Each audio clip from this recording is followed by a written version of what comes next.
Good evening and welcome back. Tonight, we leave the marble halls of Olympus and journey east across the endless grass of the Asian steppe. We are diving into the life of one of history's most powerful and perhaps most misunderstood figures, Genghis Khan. Settle in, get comfortable, and let the wind of the high plains whisper you into the silence. Let's begin. In the beginning of his story, there was no Mongol Empire, no vast dominion stretching from the Pacific to the Caspian Sea. There was only the land. It was a world of immense, indifferent beauty, the steppe, not a kingdom, but a boundless ocean of grass, where the wind was the only constant law and the sky felt closer than any king.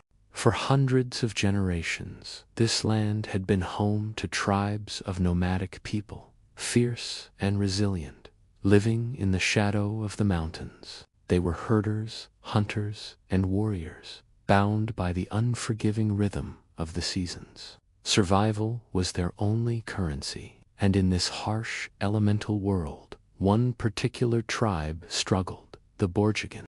In the year 1162, or perhaps a little earlier, under a blood-colored banner and a sky of endless blue, a child was born. His name was Temujin. His father was Yasuge, a minor chieftain, and his mother was Holen, a woman of great strength and greater sorrow.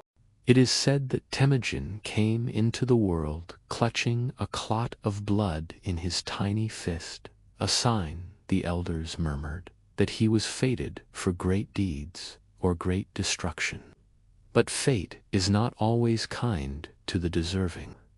Temujin's childhood was not that of a prince, but of a precarious survivor. While he was still a boy, his father, Yasuge, was poisoned by a rival tribe, the Tatars, while sharing a simple act of betrayal that shattered their fragile world.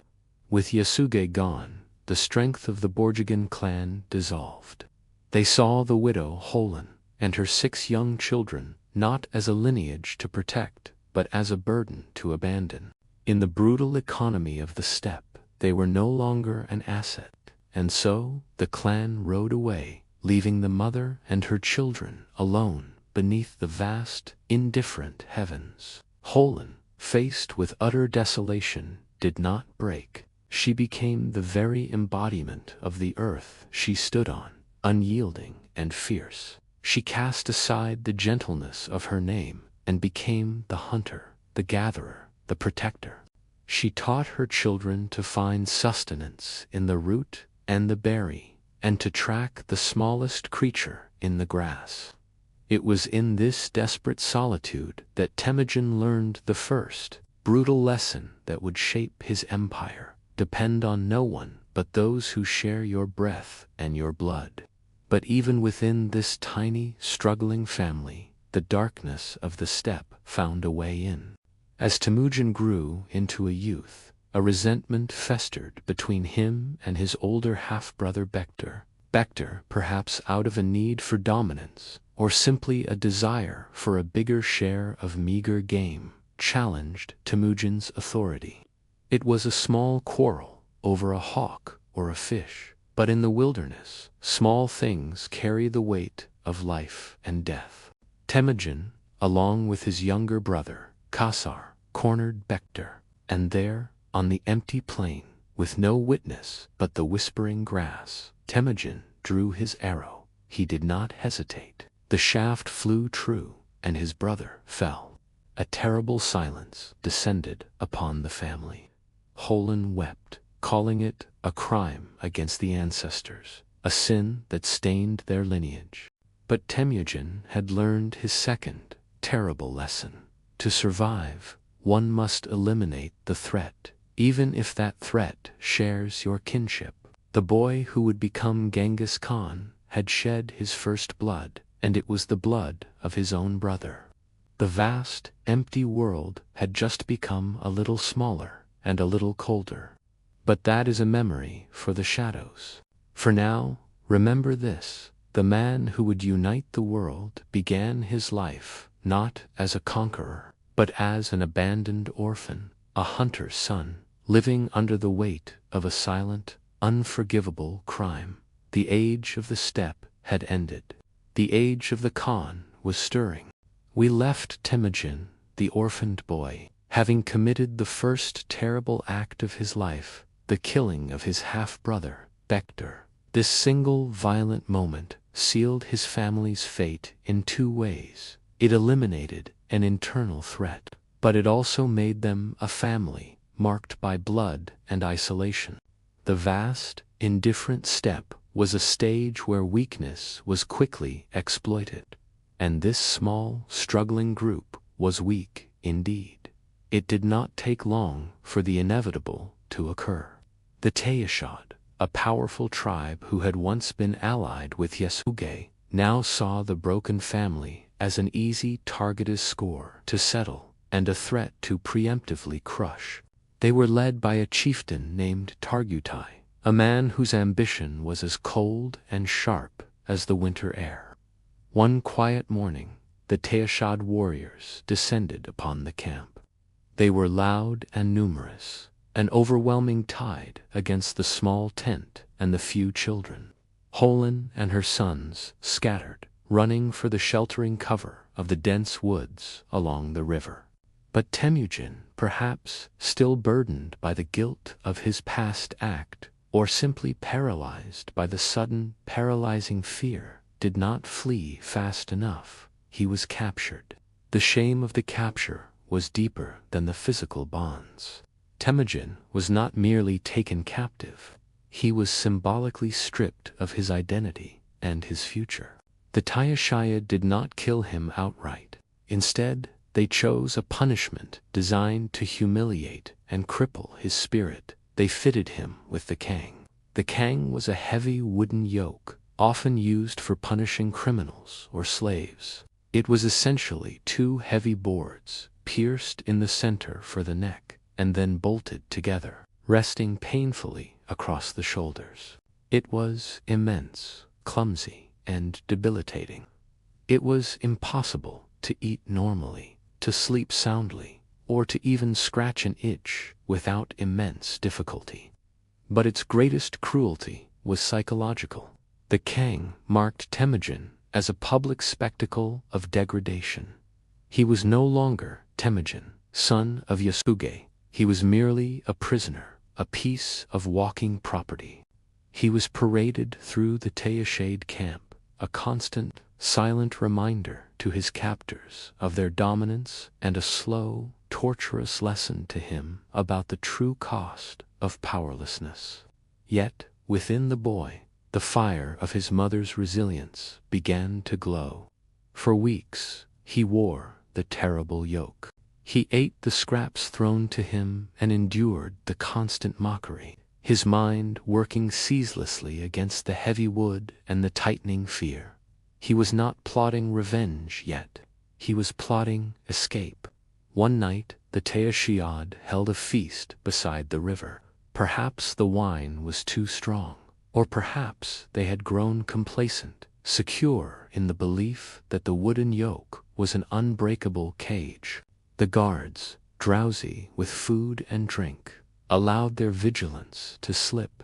Temujin saw his opportunity. He did not rush. He moved with a chilling, calculated patience. In the firelight, he watched the pattern of the guards. Slowly, painstakingly, he slipped away from the central cluster of tents, heading toward the darkness and the riverbank. But the yoke was heavy, and the noise of its scraping against the ground was loud in the night's silence. A guard noticed his movement. Temujin ran, the heavy wood pressing against his neck, cutting into his shoulder bones. He was pursued, but the darkness was his only ally. In his desperation, he saw a slight depression in the ground, a muddy watering hole. He plunged into it, submerging himself up to his neck. The wooden yoke, heavy and cumbersome, was now his curse, keeping him pinned to the spot. But the mud became his shield. The chasing guard, his mind dulled by the evening's revelry, arrived at the spot. He saw the tracks leading to the muddy pool. He searched, peering into the shadows, but the night was thick, and Temujin's head was barely above the water's surface. It was in this moment that the universe offered Temujin a strange, quiet mercy. A kind, elderly Manon, ordinary citizen of the Teyushiad, perhaps a witness to the boy's suffering, came upon the searching guard. He said nothing, simply pointing toward another direction, suggesting the boy must have fled the other way. Whether the old man acted from compassion or out of disgust for his tribe's cruelty, his small lie was the difference between life and death. The guard, tired and misled, took the false path and was gone. Temujin waited until the sounds of the camp had faded entirely. He emerged from the freezing mud, slicked in earth, and trembling not just from cold, but from the raw terror of his close call. He had escaped, but the heavy wooden kang remained locked around his neck. He eventually stumbled upon the kindness of a man named Sorkin Shira and his 3 sons, who had witnessed his plight. They took pity on him. It was a slow, difficult task, but Sorkin Shira took an axe, and with steady, practiced blows, he carefully struck the bolts of the kang, freeing Temujin's neck from its wooden prison. The moment that yoke fell away was the true birth of the man who would become Genghis Khan. He was no longer a captive. He was no longer a victim. He was a survivor who owed a hand, who also knew, in the deepest part of his soul, that the only way to never wear the yoke again was to hold the power to put it on others. He had learned his 3rd lesson. Kindness is rare and must be honored, but power is the only true freedom. The boy now had a face that remembered every betrayal. His next purpose would not be survival, but retrieval, the quest to reclaim his stolen bride and to find the only man he still trusted in the whole of the vast steppe, the man who would become his Anda. Temujin emerged from the shadow of the kang with a spirit forged in the cold, hard mud of the steppe. The escape from the Teyushiad was not an end to his troubles, but the true beginning of his purpose. He now understood that survival was not enough. One needed protection, and protection required allies. He rejoined his mother Holon and his siblings. The reunion was one of tearful relief, but the fear was a constant, unwelcome presence in their small camp. They were surrounded by enemies, and the lesson of betrayal was still sharp in their minds. Temujin's next journey was a pilgrimage of necessity. He sought out the strength of kinship, traveling across the plains to find 2 key men. The first was Jamuka. Jamuka was not a kinsman by blood, but by a bond far deeper and more sacred in the traditions of the steppe. He was Temujin Esanda, or sworn blood brother.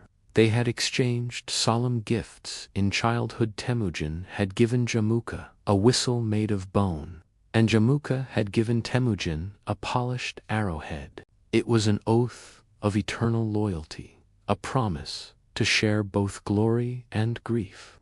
When the 2 young men met again, they renewed their ancient vow.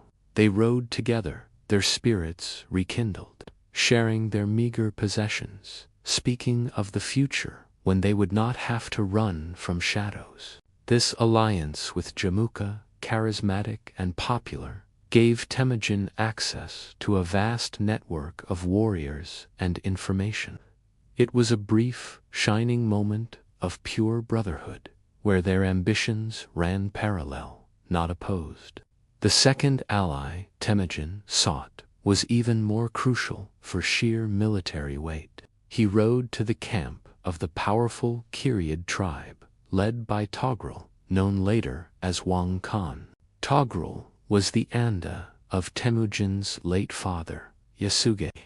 Temujin approached the Khan, invoking the sacred memory of the blood oath between the two older men.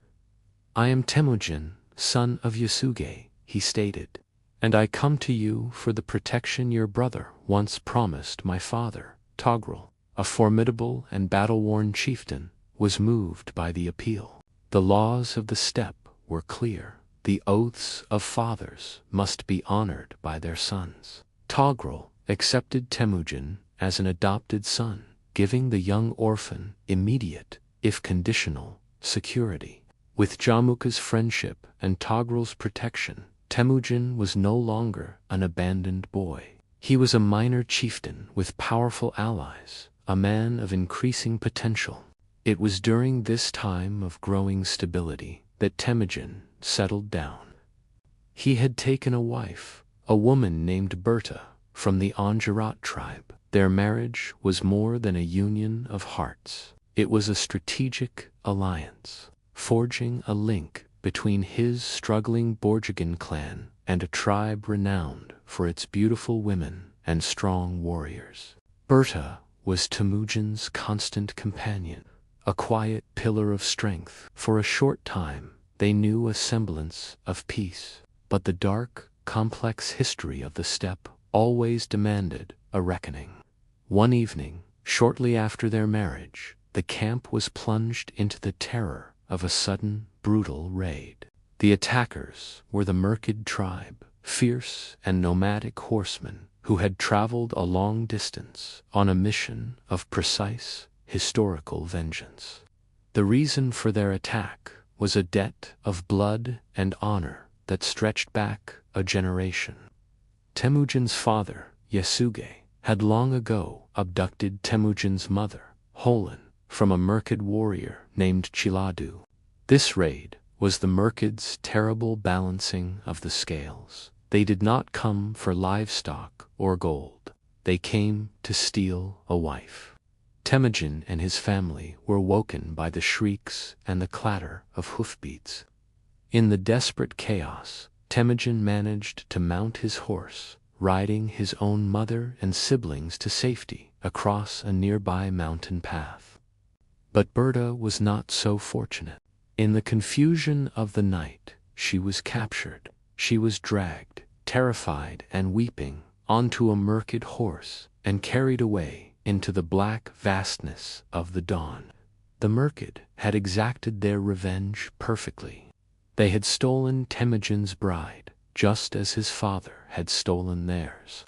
Temujin returned to his deserted, violated camp. The silence that followed the raid was a heavy, crushing despair. He had failed to protect the one person he had sworn to keep safe. The shame was suffocating, and the loss was an agony that pierced his newfound sense of security. The theft of a wife was not merely a personal insult. It was a declaration of war, a total humiliation that, if ignored, would forever mark him as weak and inconsequential. He did not weep for long. His grief was quickly channeled into a cold, absolute resolve. The boy who had escaped the yoke now faced a greater crisis, one that demanded swift, powerful military action. He could not face the Merkid alone. He rode immediately to the camp of his Anda Jamuka, and then to his protector, Wang Khan. Arriving at their respective camps, haggard and desperate. "My wife is taken," he told them, his voice raw with need. "The Merk, I need your help. The debt of our brotherhood must now be paid in steel." The time for quiet survival was over. The quest to reclaim Berta would force Temujin to gather the largest military alliance he had yet commanded, setting him on the path not just of a warrior, but of a warlord, a path from which there would be no turning back. The cold terror of Berta's abduction was the final, devastating crucible for Temujin. He now had a purpose that transcended mere survival. He had a score to settle that was recognized under the ancient, unforgiving codes of the steppe. The violation of his honor demanded vengeance. and the recovery of his wife required a force strong enough to challenge the entire Merkid tribe. Temujin's plea for aid was answered by his powerful allies. Wang Khan, his father's sworn brother and chieftain of the Kyriad, agreed to contribute a significant portion of his best warriors, and Jamuka, his Anda or blood brother, rallied his own forces, including many of the loyal Jodharani tribesmen. This was the first time Temujin commanded an army of any significant size, though technically he was only a junior partner to the more experienced Wang Khan and the charismatic Jamuka. The gathering of this great host was a spectacle of the early Mongol world. Thousands of hardened horsemen, their leather armor creaking, their bows strung tight, converged on the agreed-upon meeting point. They were a tide of nomadic power, united by honor and the promise of battle. Temujin waited until all the banners were assembled and the strategy was laid. The Merkid were known to be fierce, but they were not expecting such a swift and massive reprisal. The element of surprise was the essential weapon in this early campaign. The Allied army moved with the legendary speed of the steppe cavalry. They covered vast distances quickly, riding hard through the night, their movements silent, save for the rhythmic drumming of hooves on the open ground. They approached the Merkid encampment under the thick cover of pre-dawn darkness, using the winding rivers and the shadows of the mountains to conceal their approach. As the first faint light began to touch the eastern sky, the charge began. It was not a subtle attack. It was a sudden, terrifying storm of sound and steel. Thousands of warriors descended upon the sleeping camp. The Merkid, startled and disorganized, stumbled from their tents. The chaos was absolute, amplified by the war cries of the attackers and the terrified screams of the families. Temujin was in the thick of the fighting, his presence driven by a personal, burning intensity. He was not merely a general, he was a man reclaiming his honor, his future, and the woman he loved. He rode through the melee, shouting his wife's name Berta, Berta, his voice ringing through the carnage. Amidst the swirling dust and the confusion of battle, Temujin finally spotted her. She was terrified, still wearing the humble clothing she had been abducted in, struggling to escape the fray. The reunion was not a moment of quiet tenderness, but a desperate, gasping embrace amidst the sounds of slaughter. She recognized his voice, not his face, in the dim light and the overwhelming violence. She leaped toward his horse, clinging to him for dear life, and Temujin pulled her onto the saddle behind him, gripping her tightly as he continued to fight and direct the charge. The Merkid resistance quickly crumbled under the relentless assault. The tribe was shattered. Some warriors were killed, others captured, and the rest were scattered across the endless steppe, their power broken. The swift and total victory was a testament not only to the tactical skill of Jamuka and Wang Khan, but to the driving, desperate purpose of Temujin himself. The immediate goal was achieved. Berta was recovered, but the consequences of this raid were immense. First, upon returning to the Allied camp, it was discovered that Berta was pregnant. She had been taken captive for nearly 9 months. The child she carried, a son, was born shortly after her return. Temujin named him Joki, a name that meant guest or stranger. The paternity of Joki would forever remain shadowed by doubt, a persistent wound that would haunt Temujin's relationship with his first son and sow seeds of division in the empire to come. Yet Temujin claimed Joki as his own, an act of profound political strength and personal loyalty to Berta. The legitimacy of his heir, however, would be a quiet curse in his later life. Second, the success of the Merkid campaign instantly elevated Temujin's status. He had demonstrated that he was not just the son of a chieftain, but a man who could command powerful allies, inspire loyalty, and lead a successful, devastating, punitive campaign. He was a man to be respected, and more importantly, a man to be feared. For a brief, harmonious period after the victory, Temujin and Jamuka settled together in a shared camp, their tribes mingling, their horses grazing side by side. They were the inseparable and the dual sons of the rising nomadic power. They would soon learn, however, that the shared saddle of leadership is often too narrow for two riders. The easy peace that followed the great rescue was merely the quiet before the true storm of ambition that would soon pit brother against brother and destiny against oath. The lessons of the rescue were clear. Violence could solve problems, and alliance was the key to power. But the deepest lesson was already forming. The path of unity must eventually lead to sole rule. The triumphant return from the Merkid campaign marked the highest point of harmony between Temujin and his sworn brother.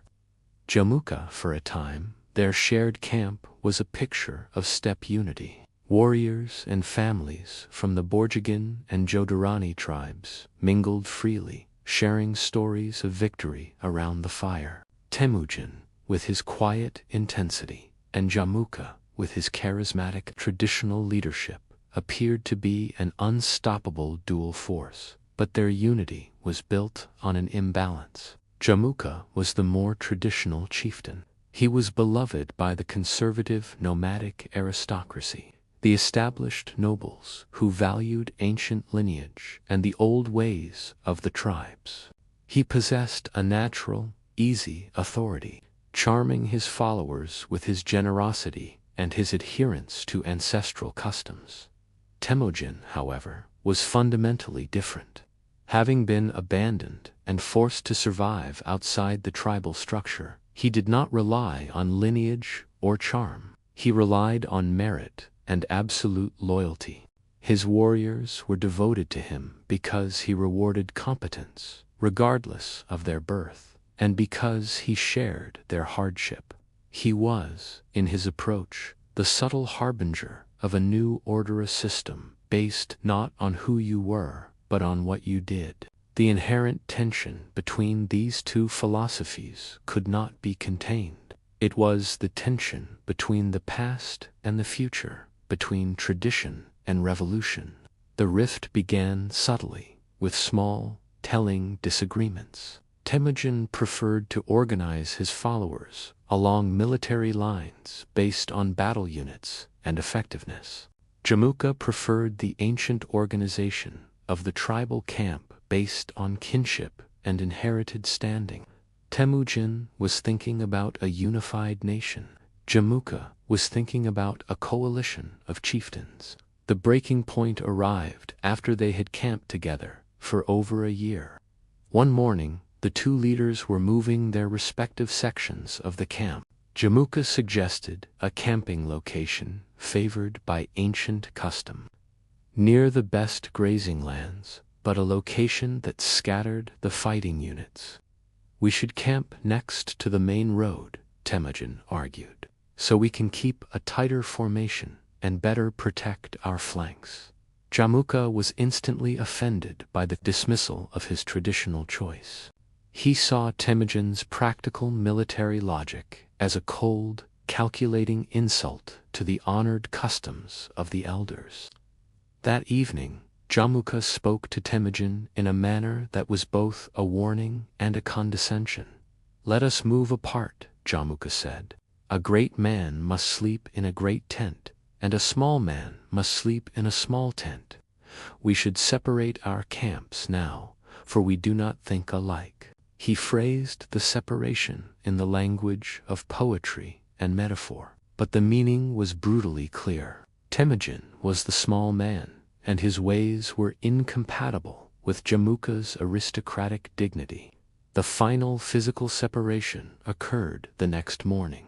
Jamuka, without any further discussion, simply pulled up his picket lines and led his entire tribe away, riding off toward the more conservative territories. As Jamuka left, Temujin's decision was made for him. He was now alone, no longer buffered by his powerful blood brother. But the separation had an unexpected consequence. Many warriors, particularly those of lower birth, who chafed under Jamuka's traditional hierarchy, refused to leave.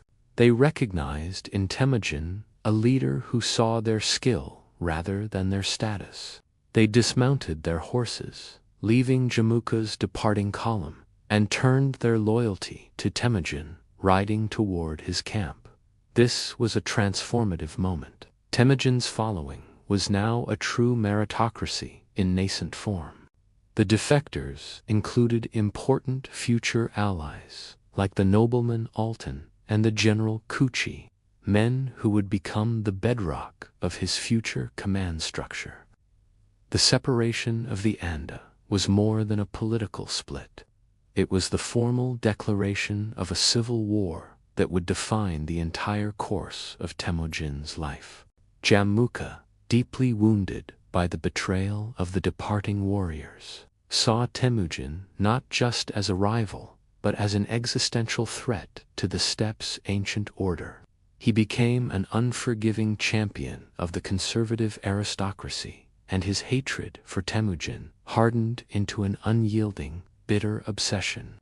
The stage was now set for the first great conflict of Temujin's rise. He was no longer just fighting old family enemies like the Tayashad or the Merkid. He was fighting a man who knew his every strength and weakness, a man bound to him by the most sacred oath of the steppe. Temujin, having consolidated his forces and tested his new loyalty system, was now elected the Kantha ruler by his followers. It was a local, small-scale election, but it was the first time the word Khan was formally attached to his name.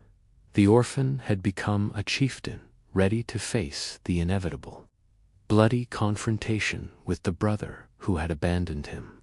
The separation from Jamuka was a declaration of war, and the first clash was not long in coming.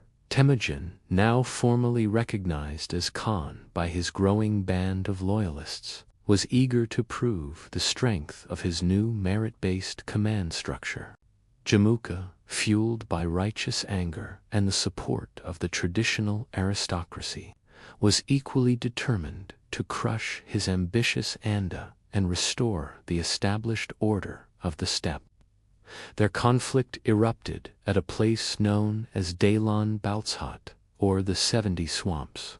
The events leading up to the battle were marked by a tragic act of cruelty that further poisoned the relationship between the two leaders and rallied support to Jamuka. A minor chieftain, allied with Jamuka, named Zuchi, stole Temujin's horses. Temujin's forces retaliated, chasing Zuchi and killing him. Zuchi's father, seeing his son murdered, was overcome with grief and swore vengeance. He appealed to Jamuka, who was eager for any pretext to confront Temujin. Jamuka swiftly mobilized a coalition of 30,000 warriors, a massive army for that time, drawn largely from the older, established tribes. Jamuka's army was formidable, but it operated under the traditional system. Commands were often fragmented, based on tribal fealty rather than unified strategy. Temujin, in comparison, commanded a smaller but more cohesive force of only 13,000 men. This disparity in numbers meant Temujin could not rely on brute strength. He had to rely on innovation and loyalty. He organized his army not by tribe, but by units of tenda, very beginnings of the decimal system that would later define the Mongol Empire. This system ensured every man knew his commander, and every commander knew his men.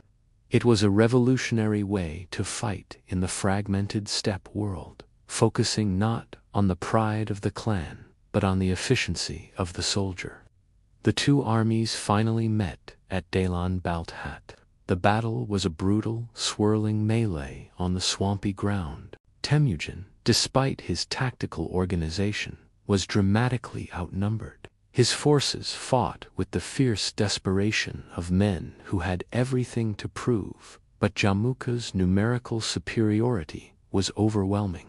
The battle ended in a decisive defeat for Temujin. His forces were broken and scattered, forced to abandon their camp and retreat into the defensive shelter of the nearby Jureen Gorge. It was the first, and one of the few, major military losses in Temujin's career. He had miscalculated. He had underestimated the raw power that Jamuka could rally, and he had learned that tactical innovation alone could not always overcome a 3-1 disadvantage in manpower. Temujin and his shattered following retreated, deeply humiliated, licking their wounds and enduring the cold, quiet despair of failure. The defeat at Dalan Balthat forced him to confront the fragility of his authority and the immense challenge of uniting the fractious steppe. But Jamuka, having secured his victory, then made a profound and fatal act of unspeakable cruelty that would ultimately doom his cause. In the aftermath of the battle, Jamuka captured 70 young warriors from the defeated Borjigin tribe, the men who had abandoned the old ways to follow Temujin. In a horrifying display of archaic punishment, Jamuka had these 70 young men boiled alive in 70 great cauldrons. This was a traditional, brutal form of tribal justice, designed to terrify and assert absolute, ancient dominance. But in the context of the emerging order, it was seen not as justice, but as barbaric excess. The news of this atrocity spread like fire across the steppe. Jamuka's goal was to instill fear and prevent further defections to Temujin. He achieved the opposite. The chilling cruelty of the boiling caused widespread revulsion among many chieftains who valued honor and restrained warfare. They saw Jamuka as dangerously vindictive and too devoted to the savage customs of the past. Warriors and minor tribal leaders who had been neutral or even friendly toward Jamuka began to abandon him. They did not ride to Temujin out of affection, but out of a deep-seated fear of Jamuka's wrath and a growing respect for Temujin's relative restraint and clear-headed leadership. Dalan Balthat was a tactical defeat, but Jamuka's ensuing brutality turned it into a strategic victory for Temujin. The boiling of the 70 cemented Temujin's image as the preferable leader, the one who, despite being ruthless, adhered to a recognizable, predictable code rather than one who descended into terrifying savagery. Temujin had lost the battle, but he had won the moral ground, and he began, patiently and quietly, to gather the tribes that fled from the shadow of Jamuka's cruelty. He would not forget the lesson of Dalan Balthat: when you defeat your enemy, you must seize their strength, not merely destroy their people. Following the disaster at Dalan Balthat, Temujin understood that military might was secondary to political legitimacy. His defeat had been a lesson in power dynamics, teaching him that he could not simply defeat the old order. He had to absorb it and then replace it with a better, more stable system. He retreated to the safety of Wang Khan's Kiryat territory, re-establishing his bond with his adopted father. This period was one of quiet consolidation and crucial political engineering. Temujin was not idly waiting. He was building the framework of his future empire by establishing a new standard for leadership. The stream of disillusioned warriors continued to flow into his camp. They were men fleeing Jamuka's excesses and seeking the stability that Temujin's camp, despite its recent defeat, seemed to promise. Temujin welcomed them all not as members of their former tribes, but as personal followers, integrating them directly into his military structure. This was a radical move. In the old system, a captured or defecting warrior was loyal to his clan chief. In Temujin's evolving system, a warrior's loyalty was directed solely and directly to the Khan himself. This system cut across all tribal, ethnic, and familial boundaries, effectively dissolving the power of the old aristocracy and creating a unified military force where talent and obedience were the only measures that mattered. Temujin began to recruit from the lowliest elements of society, the herders, the slaves, and the outcasts. These men, who had no status to lose and everything to gain, became his most fiercely loyal fighters, bound to him by the promise of protection and the elevation of their rank based purely on merit. Crucially, he also began to formulate his own code of law. While it was not yet the comprehensive Yassa, the Great Law, the principles were already clear: order and discipline, strict penalties for desertion, theft among followers, and insubordination, meritocracy, promotion based on performance in battle and demonstrated loyalty, not lineage or family name, the unifying force, an absolute intolerance for any loyalty that competed with devotion to the Khan. This was the quiet revolution. Temujin was offering a promise to the steppe: abandon the chaotic feuding and cruel tribal system and join a stable, predictable, and just meritocracy. The major turning point came not from Temujin's actions, but from the crumbling of the surrounding tribal coalitions. Temujin had two major threats left: his former Anda Jamuka and the powerful entrenched Taishad tribe, who had once put the Kang upon his neck. The Taishad, still led by Targutai, attacked Temujin's forces one last time. In the ensuing skirmish, Temujin was severely wounded, struck in the neck by an arrow. He survived only due to the tireless efforts of his trusted generals, one of whom, named Jeeb, was an enemy warrior who had previously been forced to swear allegiance to Temujin. This act cemented the loyalty of his new men and underscored the power of his merit-based system. Temujin recovered, and the momentum of war decisively swung in his favor. He hunted down the Tessiadae, shattering their power in a series of decisive, strategic raids. As he destroyed the tribe, Temujin implemented his radical new policy. He did not massacre the defeated people. Instead, he executed only the leaders and the chieftains who had betrayed him, while absorbing the common people into his own ranks. This policy was shocking to the traditional steppe leaders, who expected wholesale slaughter and pillaging. Temujin offered the defeated a simple choice: serve me or perish. By integrating the entire populace, he transformed the Taishad from a powerful enemy tribe into a massive infusion of new manpower for his own emerging nation. During this campaign, he captured the very chieftain who had put him in the Kang years ago. Targutai was executed, and the shame of Temujin's captivity was finally and completely expunged. The wheel of karma had turned, and the orphan now dictated the fate of his former masters. By the end of this period, Temujin had eliminated two of his oldest, most visceral enemies, the Taishad and the spirit of their cruel, unjust authority. He had proved that his new method of warfare, which ended in absorption rather than annihilation, was the key to building an empire. He was no longer just the Khan of his small tribe. He was rapidly becoming the Khan of all the tribes, drawing a vast, multi-ethnic following that was bound together, not by blood, but by a shared belief in his vision of stable, centralized power. Only one major power stood between him and total unification: the powerful Kirid, led by his protector, Wang Khan. With the Taishid destroyed and Jamukha scattered, Temujin's political standing had grown immensely.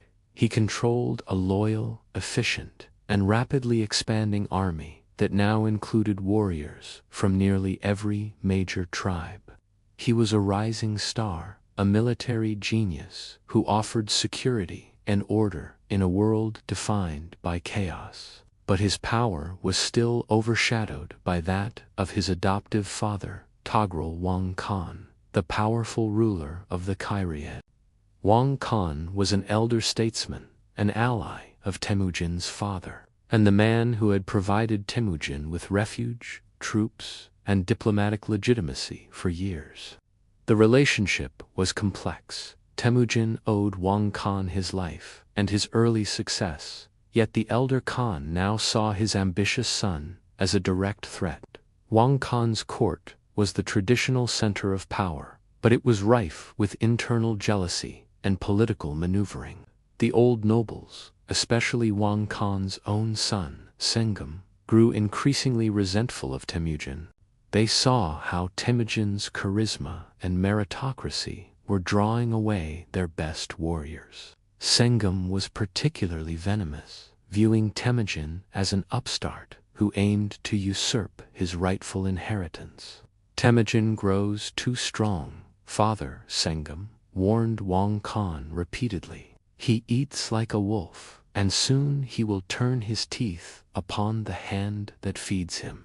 He must be broken now, or he will break us. Wang Khan, though initially resistant to harming his adopted son, was weakened by age, internal dissent, and the constant nagging paranoia sown by He watched as Temujin's power, based on the innovative decimal system, grew more potent than the Kirid's traditional tribal structure. The final test of their relationship came in the form of a formal peace proposal. Temujin, seeking to solidify his power and his political legitimacy, proposed a strategic marriage. His son, Joki, would marry one of Wang Khan's daughters, while a Kirid prince would marry one of Temujin's daughters. This exchange of children was the ultimate act of diplomatic trust and political alliance on the steppe, intended to merge the two families and their political destinies forever. It was an offer of true partnership, but Wang Khan and Sengam saw it only as a trap. Sengam convinced his father that this was Temujin's clever method of gaining a direct line to the Kirid throne. To accept the marriage would be to acknowledge Temujin as an equal rather than a subordinate. In a stunning display of rejection, Wang Khan, under Sengam's influence, rudely refused the marriage proposal. This was a profound insult, a public declaration that Temujin was still seen as a minor chieftain and that the alliance was one of patronage, not brotherhood. Despite this slight, Temujin maintained his loyalty, perhaps sensing that a direct confrontation would be catastrophic. He sought to avoid war, but Sengam, determined to eliminate his rival, planned a cunning and fatal ambush. Sengam invited Temujin and his leading generals to a grand banquet. The invitation was flowery and fraternal, designed to lure Temujin. It was a betrayal of the deepest sacred laws of hospitality, a sin of the most unforgivable kind. But Temujin was not the naive boy who had been captured by the Taishid. He was now a master of intelligence and counter-espionage. Two of his trusted subordinates, named Anda and Altanhu, were loyal to Temujin, but serving in the Kirid camp, overheard the details of the assassination plot. They risked their lives to ride through the night, covering vast distances, to deliver the warning to Temujin. The message arrived just in time. Temujin, recognizing the betrayal, immediately withdrew his forces. He sent a coolly worded message to Wang Khan, feigning ignorance of the plot while subtly acknowledging the sudden danger. The moment of neutrality was over. The alliance was fractured by poison and paranoia. Temujin was forced to ride away, taking his followers to a remote area for safety, preparing for the war that was now inevitable. The Kiryat had chosen the path of treachery, and Temujin knew that only one of them could survive as the master of the steppe. He had learned his fourth great lesson: loyalty can never be assumed, even from family or protectors. Absolute power requires the elimination of all competing authority. The stage was set for the climactic battle that would determine who truly ruled the heart of the Mongol world, the old protector or the relentless, innovative son. Having failed to eliminate Temujin through treachery, Wang Khan and his son Sengam had no choice but to commit to open war. They mobilized the full might of the Kiryat and launched a massive, sudden attack, hoping to crush Temujin before he could regroup. Temujin, caught off guard and still strategically inferior in numbers, was forced into a desperate retreat. The Kiryat army pressed him hard, chasing him across the steppe, forcing his forces to fight a series of bloody, running skirmishes, known as the Battle of the 13 Sides. Temujin was near desperation. He had to lead his weary forces, the nucleus of his future empire, to a high, defensible location known as the Baljuna Covenant.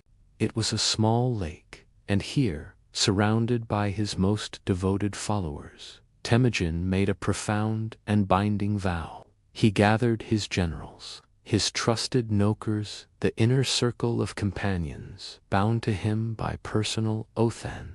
They drank the polluted lake water together, making a solemn pledge. Temujin swore that if he won, he would share the future glory and riches equally with those who remained loyal now in his moment of greatest peril. His followers, in turn, swore to follow him to the bitter end, never to abandon him, and to crush every enemy that dared stand in his way. This covenant of Baljuna was not a traditional tribal oath. It was the foundation of a military brotherhood. It cemented the principle of meritocracy and shared destiny that would power the Mongol conquest. After this binding oath, Temujin moved from defense to offense. He had to fight smart, using strategy to overcome the Kiryat's superior numbers. The final, decisive confrontation took place in the year 1203. Temujin moved his army in secret, utilizing the darkness of the night and the confusing terrain to approach the Kiryat camp undetected. He employed a masterful tactical ruse. He ordered his forces to light 5 separate campfires for every single soldier. The Kiryat scouts reported back to Wang Khan and Sengam that Temujin's force had grown 5 times its actual size. The 2 Kiryat leaders were paralyzed by fear, believing they were facing an overwhelming, numerically superior foe. This psychological warfare was deeply effective, unsettling the already paranoid Kiryat high command. Temujin launched his attack, again in the pre-dawn hours, striking the Kiryat camp at its weakest moment. The battle raged for 3 days and 3 nights. It was an exhausting, unrelenting siege against the Kiryat fortress camp. The fighting was fierce, a brutal clash between the old, aristocratic order and the new, disciplined meritocracy. Temujin's troops, bound by the Baljuna covenant, fought with a fanatical intensity, knowing their fate, their security, and their entire future depended on this single victory. Finally, on the 4th morning, Wang Khan and Sengam were forced to flee their shattered camp. The Kiryat army was completely broken. The destruction of the Kiryat was total. Wang Khan, the great protector, who had once been an adoptive father, fled west toward the territory of the Naiman tribe. He was a broken, desperate man. Ironically, when he arrived at the Naiman border, the frontier guards, not recognizing the once powerful chieftain, killed him believing him to be a simple fugitive. His head was cut off and sent back to Temujin as a trophy, the gruesome final proof that the era of Wang Khan was over. Sengam managed to escape south, only to be eventually hunted down and killed. The fall of the Kyriad was the most critical event of Temujin's early career. It gave Temujin uncontested dominion over the central Mongol territories. Crucially, it gave him control of the vast Kyriad wealth, their herds, and their powerful network of alliances. He executed the generals who had betrayed him but, true to his new policy, absorbed the common Kyriad people into his own tribes, further swelling the ranks of his integrated nation. Temujin was no longer merely a talented chieftain. He was now the most powerful single man on the steppe, having eliminated his most formidable rival through cunning, discipline, and the unbreakable loyalty forged at Baljuna. Only one major force now stood against the total unification of the Mongol nation: the sophisticated, powerful Nayman to the west, and his bitter blood brother Jamukha, who was hiding among them. The final campaigns for the title of the Great Khan were about to begin. With the Kyriad vanquished, Temujin faced his two final formidable obstacles on the road to unifying the eastern steppe: the powerful Nayman tribe and his old, bitter Anda Jamukha. The Nayman were a culturally sophisticated people who lived to the west. Unlike the Borgigin and Kyriad, they had a more developed administrative system, utilizing a written script. They represented a far more complex challenge than the feuding, nomadic tribes Temujin had previously faced. Their leader was Taiyang Khan, a proud and deeply aristocratic ruler who viewed Temujin as a crude, upstart peasante, barbarian from the east who had dared to disrupt the civilized order. It was to the Nayman that Jamukha, along with the remnants of other defeated tribes, had fled. Jamukha, fueled by his all-consuming hatred, constantly poisoned Taiyang Khan's mind against Temujin, urging the Nayman ruler to launch a decisive war. Taiyang Khan finally decided to act, not out of fear, but out of contempt. He formed a broad coalition of the remaining anti-Temujin forces, intending to crush the rising power once and for all. He sent out messengers to every tribe, claiming he was riding out to gather a bride. A symbolic statement meaning he intended to conquer and subjugate the entire Mongol people, seizing their assets and taking their women. Temujin was prepared. His army, forged in the fires of the Kyriad War and cemented by the Baljuna Covenant, was now a single, disciplined fighting machine. He marched his forces west to meet the Nayman and their allies in 1204, preparing for the largest battle of his career so far. Before the final confrontation, Temujin deployed a psychological tactic that bordered on genius. He ordered his army to stop marching and instead to camp for several days, keeping their movement slow and deliberate. Then, under the cover of the night, he ordered his men to use brushwood branches and thickets to pad the tails of their horses and tie the brushwood together. As the army moved out, the horses' tails dragged the brushwood across the ground, kicking up an immense cloud of dust that stretched across the horizon. When Taiyang Khan scouts observed this phenomenon, they rushed back with terrifying reports. Temujin's army is countless. The earth trembles. They are more numerous than the stars, and the dust they raise obscures the entire sky. Taiyang Khan, already arrogant and nervous, was profoundly shaken by this report, believing the deception. He lost his nerve and ordered a retreat, intending to fall back to a mountainous area where his troops could fight a defensive battle. This decision was fatal. Temujin saw the Nayman retreat as a sign of weakness, and he pressed his advantage mercilessly. he ordered a massive, relentless pursuit. The Mongol troops, lighter and faster than the Naman, chased them for days, denying them rest and allowing them no time to regroup in the mountains. The main body of the Naman army was finally trapped at the base of Mount Nak. The battle that followed was a decisive masterpiece of Mongol warfare. Temujin's army employed its classic tactics, the feigned retreat to draw the enemy forward, followed by a sudden enveloping movement by the superior cavalry. But the most important factor was discipline. While the Naman forces fragmented into tribal commands, Temujin's men fought as a single unit, their chain of command clear and unbreakable. Genghis Khan was fatally wounded in the fighting. His son Kublai managed to escape with Jamuka into the far west, but the main Naman power was utterly destroyed.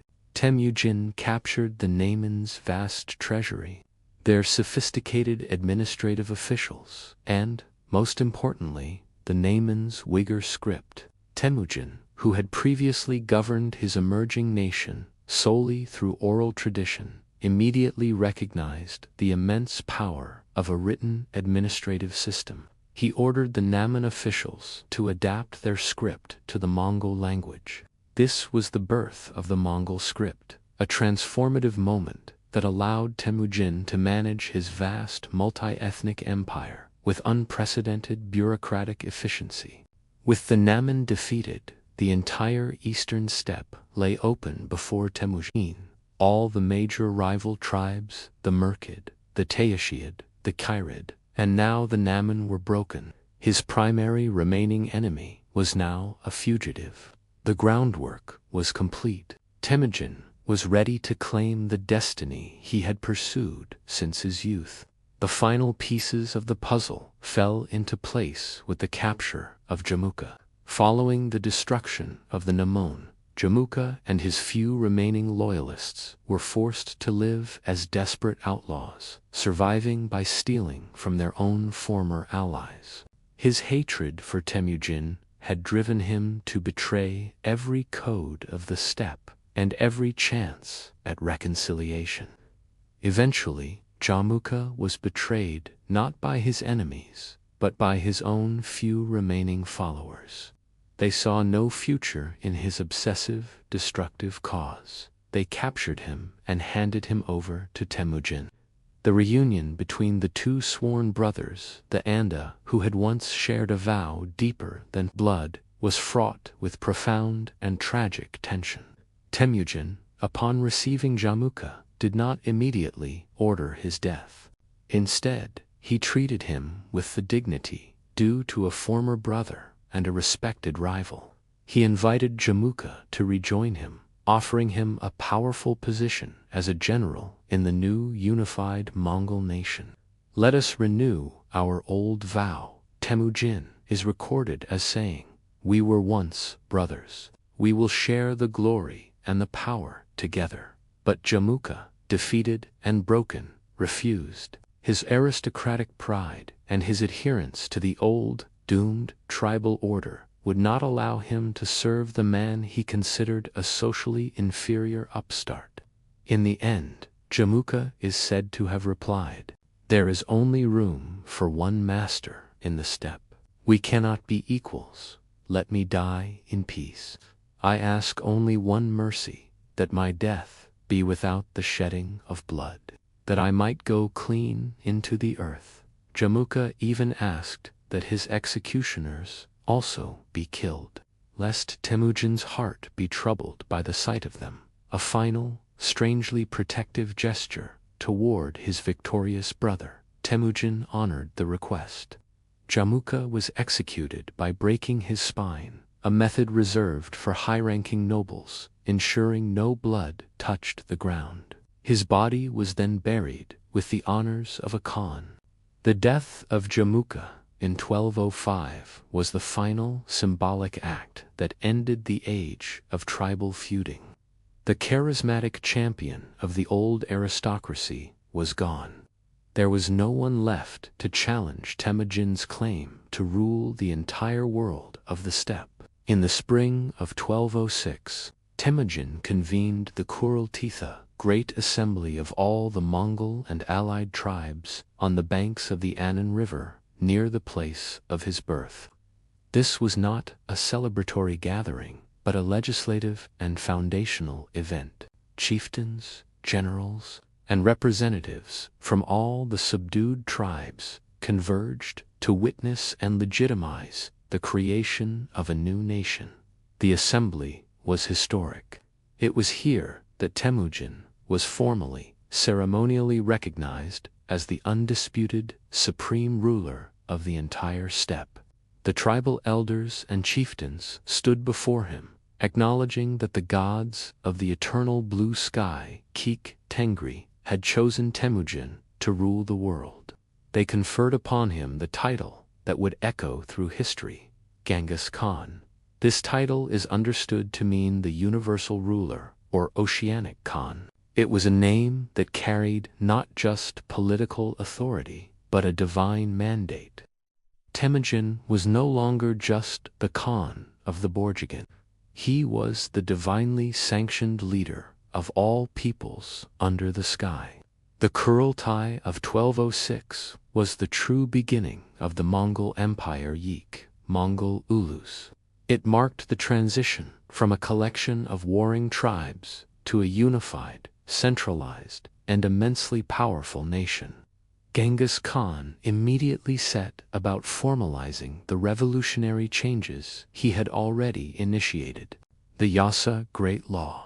He began to formalize the written code of laws, establishing centralized governance, strict punishments for major crimes like theft and adultery, and absolute religious freedom.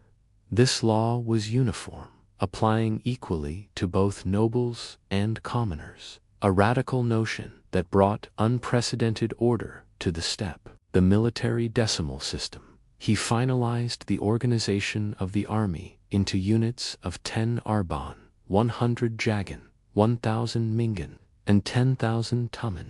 This system ensured loyalty to the unit, and thus to the Khan, destroying the old tribal loyalties forever. The Imperial Guard, Keshig, he established a massive, elite personal guard drawn from the sons of all his generals and nobles. This force was a brilliant political move. It served as a highly trained rapid response unit, and it held the sons of his potentially rebellious chieftains hostage, ensuring their father's compliance. The boy who had been abandoned in the wilderness, who had worn the yoke of shame, was now Genghis Khan, master of the steppe. His next goal would be greater still, to ensure that the peace he had forged at home was protected by conquest abroad. The unified nation was now ready to look beyond its borders. With the Mongol Ulusta, great Mongol nation, formally established in 1206, Genghis Khan turned his relentless attention outward. His primary goal was not immediate world conquest, but security and economic stability for his new nation. To achieve this, he had to neutralize the great settled empires that bordered the steppe, empires that constantly sought to divide, exploit, and raid the nomadic tribes.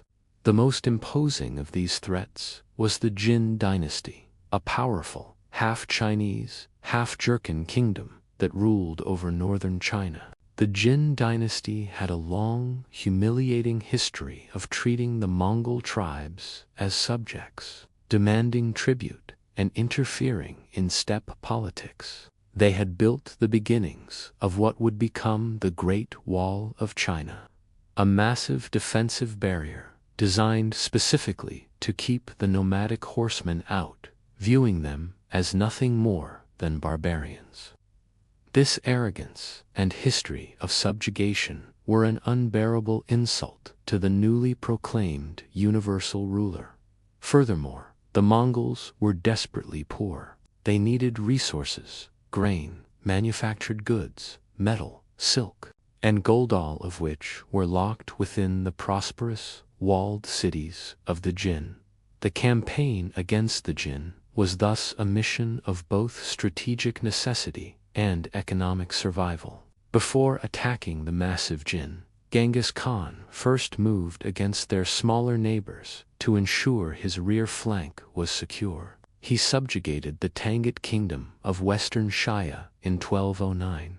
This was a crucial test. The campaign was not easy, involving difficult siege warfare against walled cities, something the nomadic Mongols were not traditionally skilled at. The campaign against the Tangut taught the Mongols critical lessons: the weakness of walls. They learned that patience and a complete siege, cutting off food and water, could eventually starve a city into submission.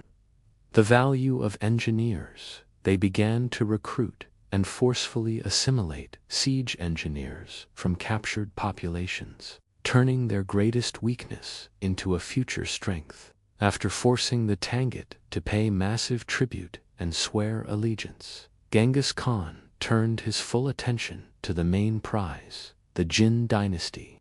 The great campaign was launched in 1211. The Jin dynasty was militarily vast, numbering hundreds of thousands of troops, but internally it was weak. It was rife with corruption. Its generals were incompetent, and its ruling class was deeply paranoid and divided. The Mongol invasion was unlike anything the Jin had ever seen. The Mongol army did not rely on massed infantry. They relied on speed and shock. They bypassed fortified cities and walls entirely, riding deep into the heartland, destroying garrisons, burning crops, and shattering lines of communication. The Mongol cavalry, each warrior riding with several spare horses, moved with terrifying, unprecedented swiftness. They utilized the feigned retreat to perfection, drawing out the heavily armored Jin forces onto open ground where the deadly Mongol composite bow could unleash a hail of arrows from a distance. One of the most dramatic clashes came at the Badger's Mouth Pass, a vital route leading into the Jin capital region. The Jin had assembled a massive army, confident that the terrain and their numbers would crush the Mongols. But the Mongols, utilizing the pass's terrain to negate the Jin's numerical advantage, shattered the imperial army. This single battle decimated the Jin's main field forces and threw their capital into panic. Genghis Khan and his sons then systematically ravaged the Jin heartland. They never stayed in one place long, maintaining the psychological warfare of unpredictability. By 1214, Genghis Khan had advanced to the gates of Zhengdu, modern Beijing, the Jin capital. It was an enormous, heavily fortified city, seemingly impregnable. Genghis Khan, knowing a direct assault would be too costly, implemented a full siege. The people inside, cut off from supply and succor, began to starve, descending into desperation and even cannibalism. The Jin emperor, utterly terrified and facing the collapse of his state, sued for peace. The terms of the peace were staggering. The Jin had to pay a massive indemnity of gold, silver, thousands of horses, and most humiliatingly, a princess to become one of Genghis Khan's wives. They were forced to submit, acknowledging the Mongols' superiority. However, Temujin chose not to occupy the capital. He accepted the tribute and withdrew, leaving the Jin weakened but still functionally intact.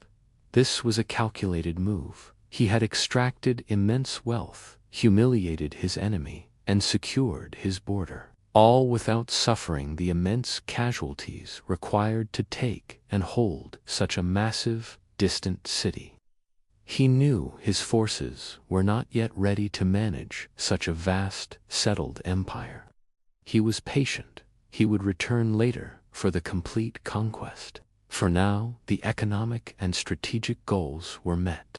His attention would soon be drawn to the rich, powerful west, a vast, unsuspecting world beyond the deserts. The Jin campaign had secured the eastern border, but it had also whetted Genghis Khan's appetite for the immense wealth and sophisticated technologies of the settled world.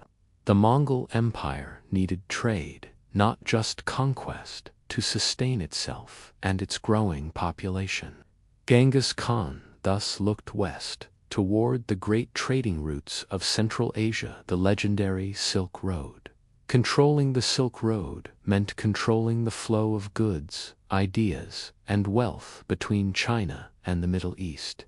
It was the artery of the medieval world, and the key to its western end was the most powerful, expansive Muslim empire of the time, the Khwarezmian Empire. The Khwarezmian Empire, ruled by Shah Muhammad II, stretched across modern-day Iran, Afghanistan, and Central Asia.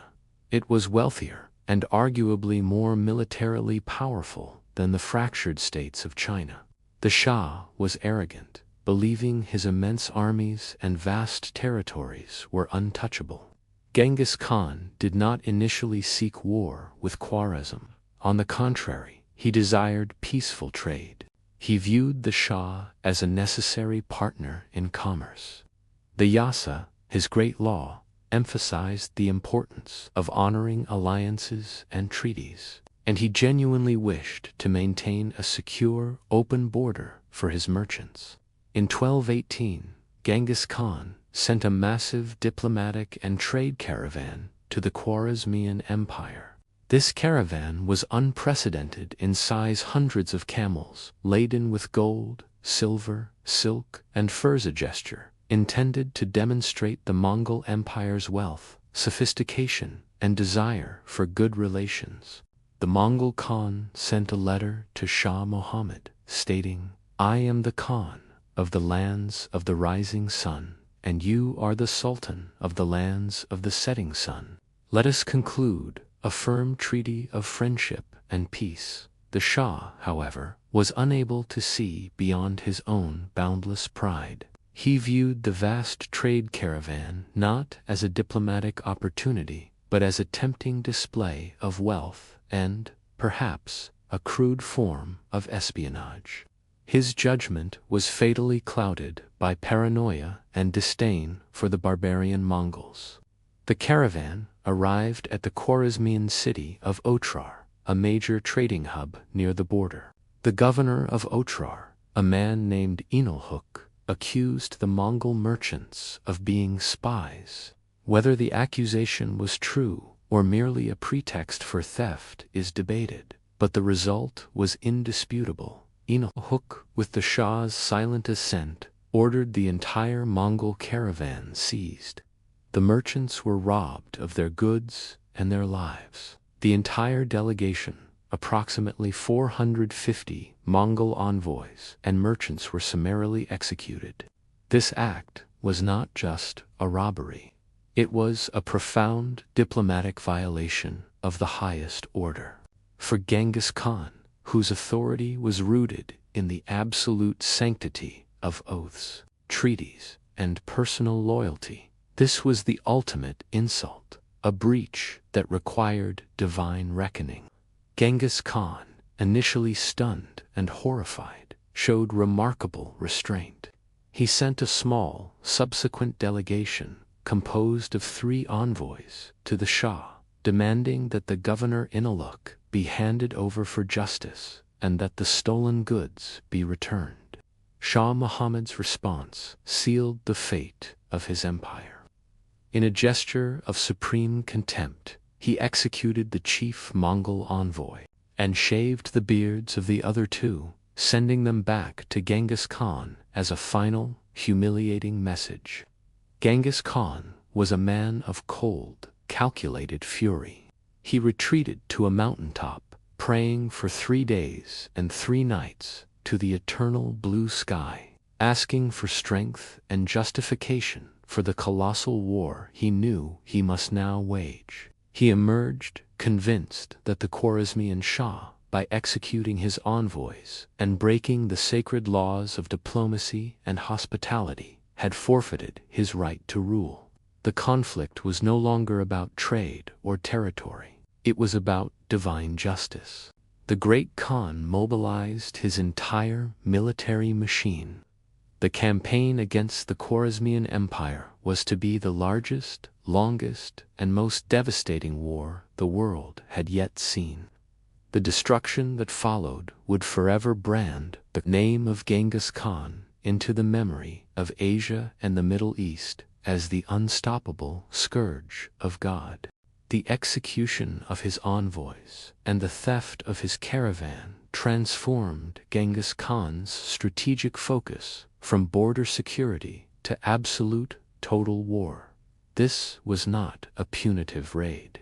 This was a campaign of divine vengeance, a reckoning that the Khan believed was ordained by the eternal blue sky itself. In 1219, Genghis Khan mobilized an army of unprecedented scale, estimated to be between 150,000 and 200,000 men. This force was a perfectly honed instrument of war, encompassing not just Mongol cavalry, but thousands of siege engineers, captured specialists from China, and logistical teams to manage the supply lines across the deserts of Central Asia. He also took the massive diplomatic step of forcing his vassal, the Tengut of Western Xia, to contribute troops to the campaign, a demand that would later lead to further conflict. The primary target was the Khwarezmian Empire. Shah Muhammad II, despite having a larger, geographically dispersed army, possibly numbering 400,000 men, made a catastrophic strategic error. He did not mass his forces to meet the Mongols in the open field, where the nomadic cavalry was most vulnerable to defeat by infantry in close formation. Instead, fearing a single decisive loss, he scattered his immense army, placing large garrisons in every major city throughout his empire. Samarkand, Bukhara, Merv, Urgenchand waited behind the immense fortifications, hoping the Mongols would exhaust themselves on the walls and the unforgiving terrain. Genghis Khan, a master strategist, instantly recognized this mistake. The Shah's forces were now fragmented, unable to support one another, and easy targets for the Mongol strategy of isolation and destruction in detail. The invasion began with a brilliant act of deception. The Mongols divided their main force into several columns, each taking a different, often seemingly impossible, route across the rugged mountains and the parched Kizilkum Desert. One column, led by Genghis Khan himself, undertook the most audacious maneuver. Guided by local Turkic nomads who were discontent with the Shah's rule, they traversed the desert, arriving suddenly and unexpectedly at the gates of Bukhara, a major city and a center of Islamic learning. The city of Bukhara was heavily defended, but its garrison was shocked by the sudden appearance of the Mongol army from the desert, a direction from which no invasion was thought possible. The Mongols laid siege, and after only 3 days, the terrified governor opened the gates to the citadel, fleeing with a core group of soldiers. Genghis Khan rode into the city and immediately gathered the notables, the mullahs, and the populace in the courtyard of the great mosque. He did not speak of plunder or conquest. He spoke of divine retribution. He told them, according to chroniclers, that he was the scourge of God, sent to punish the Shah for his crimes against the sacred law of envoys. He ordered the city's population to be stripped of their weapons and led outside the walls, while the soldiers looted the wealthy city. In a defining move, he then executed the governor and the soldiers who had betrayed the city, but offered the common people a chance to serve him, particularly those with valuable skills. Bukhara was reduced to ashes, a horrifying signal sent across the entire Khwarezmian Empire. Resistance was futile, and betrayal of the Khan would be answered by total annihilation. But the most chilling aspect of the campaign was the deliberate pursuit of Shah Muhammad II. Genghis Khan detached a special force of 20,000 elite cavalry, commanded by his two greatest generals, Jib and Subataitha, legendary dogs of war. Their mission was simple and terrifying: find the Shah, kill the Shah, never stop pursuing him. The Shah, terrified by the news of Bukhara's fall, did not stay to fight. He abandoned his capital, Samarkand, and fled west, becoming a desperate, hunted fugitive in his own vast empire. Jib and Subutai chased him relentlessly across Persia, a pursuit that covered thousands of miles and lasted for years, turning the vast Khwarezmian territory into a battleground and a land of fear. The destruction of Khwarezm was already assured, not by military defeat, but by the complete collapse of leadership and the terror sown by the speed of the pursuit. Following the fall of Bukhara, Genghis Khan unleashed his armies upon the remaining great cities of the Khwarezmian Empire. The Shah's strategy of defending his empire city by city proved to be a self-fulfilling prophecy of devastation. The Mongols, having honed their siege techniques and absorbed Chinese and Tangut engineers, were now masters of the art of breaching walls. The next great prize was Samarkand, the magnificent capital city. Samarkand was immensely wealthy and heavily fortified, guarded by an estimated 110,000 men. Genghis Khan arrived with his main force in 1220. The siege was quick and brutal.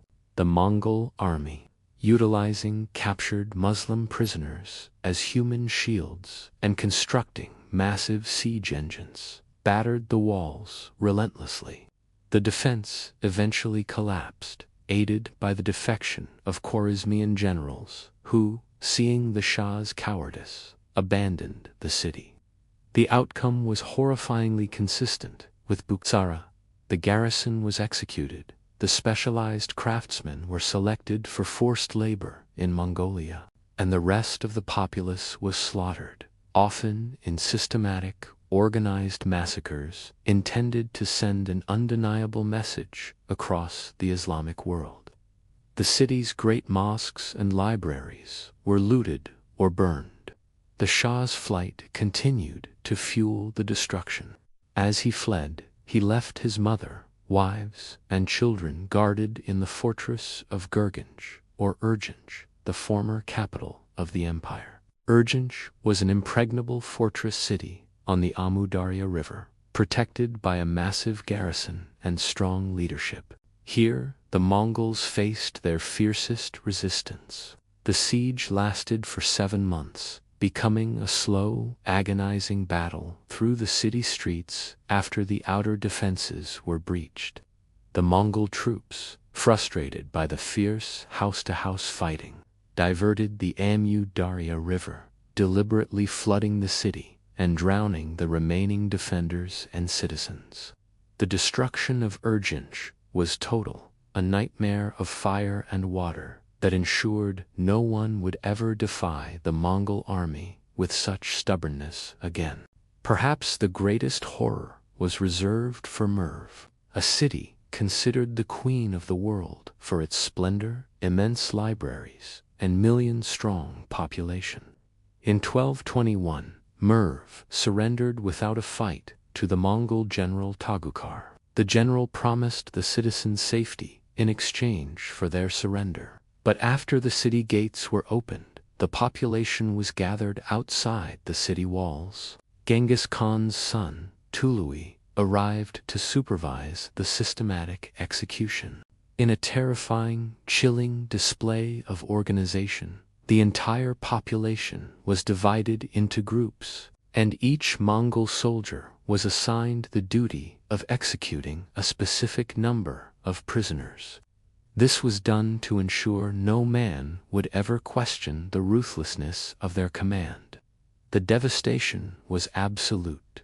Chroniclers reported that over 1 million people were killed in a calculated frenzy of destruction. Merv was utterly depopulated and abandoned, reduced from the jewel of Islam to a silent, haunted ruin. The Khwarezmian Empire was not conquered. It was annihilated. Cities were not occupied. They were erased from the map. The destruction was a deliberate strategy of terror, ensuring that future enemies would surrender at the sight of a single Mongol scout, allowing Genghis Khan to conquer vast territories with minimal bloodshed after the initial waves of destruction. Meanwhile, the desperate hunt for the Shah reached its tragic conclusion. Shah Muhammad, haunted and broken, finally sought refuge on a small island in the Caspian Sea. There, alone and consumed by fever and despair, he died in poverty, a king with no kingdom, leaving behind only a bitter, conquered memory. Genghis Khan had achieved his retribution. The Shah's crime against the envoys was avenged, and the most powerful empire in Central Asia had been reduced to ash, its wealth transferred to Mongolia, and its craftsmen put to work building the infrastructure of the great Khan's New World Order. The destruction of the Khwarezmian heartland did not end the war. A formidable enemy remained: Jalal ad-Din, the eldest son of the late Shah Muhammad. Unlike his father, Jalal ad-Din was a courageous and charismatic warrior, determined to avenge his father's defeat and reclaim his fractured inheritance. He was the one spark of organized resistance left in the vast, shattered empire.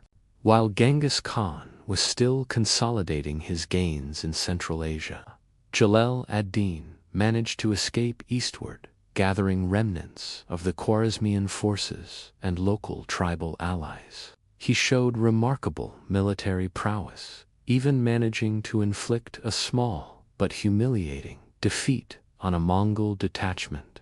This defiance was an intolerable affront to the universal ruler. Genghis Khan could not allow a major threat to remain active on his empire's new western flank, nor could he tolerate the symbol of resistance. He personally led a massive Mongol army in a relentless pursuit of the fugitive prince, Jalal ad-Din, knowing he could not face the main Mongol army in open battle, was constantly on the move, leading his forces through the rugged terrain of modern-day Afghanistan and Pakistan toward the safe border of India. The chase was long and difficult, marked by skirmishes and the constant tension of the hunt. The climax of this pursuit came in 1221 at the Battle of the Indus River. Jalal ad-Din's forces, now exhausted and cornered, were trapped on the steep banks of the Indus River, with the massive Mongol army, led by Genghis Khan, closing in behind them. The Khwarezmian army was surrounded and decimated by the superior Mongol cavalry and archery. As his army was being annihilated, Jalal ad-Din performed one of the most legendary acts of daring in medieval history. He watched as the final battle was lost, and rather than surrender to the man who had destroyed his family and kingdom, he calmly prepared for a desperate escape. He mounted his horse, discarded his heavy armor and quiver, and rode straight toward the precipitous riverbank. With Genghis Khan watching from the opposite bank, Jalal ad-Din spurred his horse into the air. The horse and rider plunged over 40 feet down the steep incline and into the raging, icy waters of the Indus River. The current was immense, but Jalal ad-Din, with his sword still clutched in his hand, managed to swim across the vast river to the other side. Genghis Khan, witnessing this impossible feat of courage and desperation, was deeply moved. He was a man who understood and respected bravery above all things. He ordered his archers not to shoot the prince, but to hold their fire. As Jalal ad-Din emerged, dripping and exhausted, On the far bank, he paused, waved his sword in defiance toward the Mongol army, and then vanished into the jungles of India. Genghis Khan reportedly turned to his sons and generals and remarked, "Such a son must a father have. He has no equal." It was a moment of mutual, if grim, respect. However, respect did not override strategic necessity. Genghis Khan ordered that the fugitive prince be pursued and destroyed, sending a large detachment across the river. He knew that Jalal ad-Din, if left alive, would forever remain a nucleus of resistance. The chase continued into India, but the rugged terrain and the vastness of the subcontinent made the pursuit increasingly difficult. The heat, the humidity, and the strange diseases of the Indian climate began to take their toll on the nomadic Mongol warriors and their horses. Genghis Khan eventually decided that the risks and the immense logistical challenges outweighed the prize. Jalal ad-Din, though a symbol, no longer posed a threat to the core of the Mongol Empire. The Khan ordered his forces to pull back, consolidating his massive gains in Central Asia. The lesson of the Indus was that courage alone could not defeat the unified Mongol machine. But Genghis Khan learned that there were limits to his army's reach. He had shattered the Islamic world, but he had chosen his limit at the edge of the vast Indian subcontinent. He now paused to organize the administration of his immense new territories, an empire that stretched from the Caspian Sea to the Pacific. While Genghis Khan personally pursued Jalal ad-Din, his two greatest generals, Jeb and Subutai, the legendary dogs of war, were completing a mission of unparalleled military scope, a reconnaissance in force that would shock the Western world. Their original mandate from Genghis Khan was simply to chase Shah Muhammad II and prevent his return. After the Shah died on the Caspian island, the generals received new orders: explore the lands west of the Caspian Sea and report on their strategic value.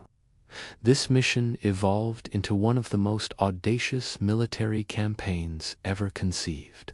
With an army of only 20,000 elite cavalry, Jeb and Subutai rode completely around the Caspian Sea, penetrating lands that had never before seen a Mongol warrior. They entered Persia, destroying the city of Ray, and continuing north through the Caucasus Mountains, a formidable and traditionally impassable barrier. They emerged onto the southern steppes of Russia, into the domain of the powerful Cumans or Kipchaks, a Turkic nomadic tribe. The Cumans, recognizing the threat, did something unprecedented. They formed an alliance with the great Kievan Rus principalities, the early Russian states, to face the common enemy. The Cumans and the Rus assembled a massive, powerful army, confident that their numerical superiority would crush the smaller Mongol force. Jeb and Subutai were masters of psychological warfare. They first sent envoys to the Rus princes, arguing that their quarrel was only with the Cumans, and that the Rus should stand aside. The Rus princes, arrogant and foolishly confident, executed the envoys. This violation of the diplomatic code sealed their fate. The climax of this journey came in 1223 at the Battle of the Kalka River. The combined Cuman and Rus army was huge, but it was slow, uncoordinated, and internally divided by the jealousies of the numerous Rus princes. Jeb and Subutai executed their most famous and devastating tactic, the 6-day feigned retreat. They marched their small army eastward for 6 days, leading the pursuing Rus and Cuman forces to believe the Mongols were terrified and fleeing. The pursuit shattered the coherence of the allied army, stretching the Rus columns into thin, disconnected lines and exhausting their horses and men. Finally, At the banks of the Khalkha River, the Mongols suddenly stopped, turned, and launched a massive counterattack. The Mongol cavalry, fresh and rested, smashed the disarrayed and exhausted Rus vanguard. The battle was a massacre. The Rus forces, unable to coordinate a defense or organize a retreat, were annihilated. 6 grand princes of Rus and 70 lesser princes were killed. The surviving princes were captured. The Mongols celebrated their victory in a chilling, symbolic manner. The captive princes were placed under a large, heavy wooden table. The Mongols then held their celebratory Feast of Victory banquet on top of the table, slowly crushing the princes to death, thus honoring their promise to execute the nobles without shedding blood on the ground. The victory at Khalkha opened the door to Eastern Europe. Jib and Subutai, having defeated the most powerful forces in the region, continued their ride.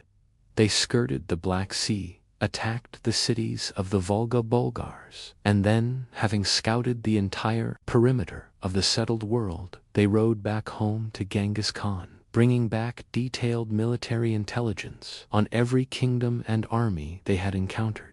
The entire expedition had lasted 3 years and covered over 5,000 miles. It was a staggering feat of logistics, endurance, and military genius that demonstrated that no power west of the Caspian Sea was safe. The Western world had been mapped and conquered in miniature, setting the stage for the massive invasion that would follow in the next generation.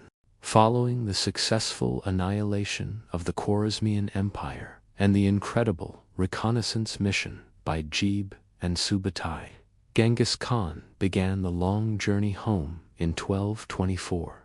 He returned not as a conqueror seeking more plunder, but as a ruler seeking to consolidate and organize the immense wealth and territory he had acquired. The vast spoils of the Western campaign were meticulously catalogued and transported back to Mongolia. This included gold, silks, gems, and thousands of skilled craftsmen, engineers, scholars, and architects, the human capital required to transform a nomadic federation into a sophisticated, multinational empire. Genghis Khan's focus now shifted entirely to governance and the formal establishment of his legal and administrative framework. The Yassa completion, the great law, Yassa, was further refined and codified. It transcended tribal custom, becoming the supreme law of the land, governing everything from taxation and military organization to moral behavior. Its principles were severe: absolute intolerance for treachery, theft, and lying. It also famously decreed religious tolerance, protecting priests, monks, and holy men of all faiths, a pragmatic policy that ensured the cooperation of diverse populations across his vast domain. Succession planning. Recognizing his own mortality, Genghis Khan understood that the greatest threat to his empire was the tradition of fractious succession that had plagued every nomadic empire before him. He was determined to avoid the fate of his own enemies. He gathered his 4 main sons, Joki, Chagatai, Ogedi, and Toliand, his generals, to discuss the division of the empire and the selection of his successor. The division of the empire followed the ancient nomadic custom known as appanage, or land grants, but with a crucial difference. Joki, the eldest, whose legitimacy was eternally questioned, was assigned the far western territories, including modern-day Russia and the steppes beyond the Caspian. This vast domain would eventually become the Golden Horde. Chagatai, the second son, known for his stern adherence to the Yassa, was given Central Asia. Ogedi, the third son, known for his diplomacy and generosity, was given the core lands near Mongolia. Tolui, the youngest, known as the Keeper of the Hearth, received the ancestral Mongol homeland and the bulk of the main army, a traditional responsibility of the youngest son. The most critical decision was choosing the great Khan Kagan, the supreme ruler who would hold authority over all the other Khans.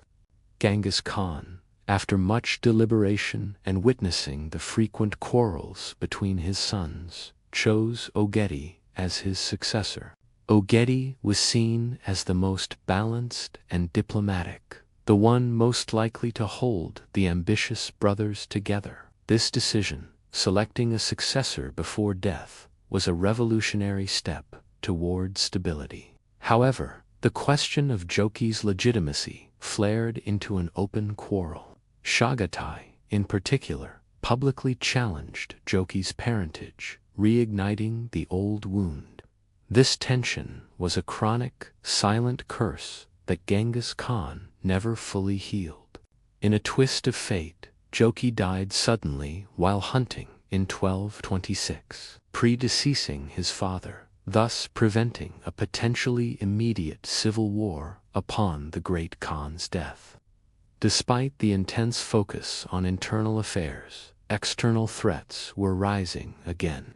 The Tangut Kingdom of Western Shaya, which had sworn fealty and promised troops for the Khwarezmian campaign, had openly reneged on their oath.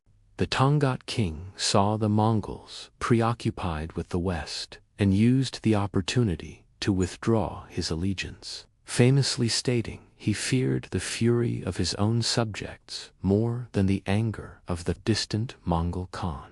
This act was the ultimate violation of the Yassa breach of a solemn military treaty. Genghis Khan viewed oath-breaking as the highest crime, an offense not just to him, but to the eternal blue sky itself. The old, tireless Khan, now nearly 65, rose from his administrative duties one last time. He ordered the mobilization of his army for a final, decisive campaign, the total destruction of the Tangut Kingdom, not for plunder, but for justice.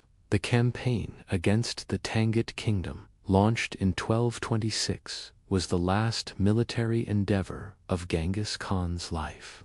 It was a war driven by the cold necessity of maintaining his empire's credibility.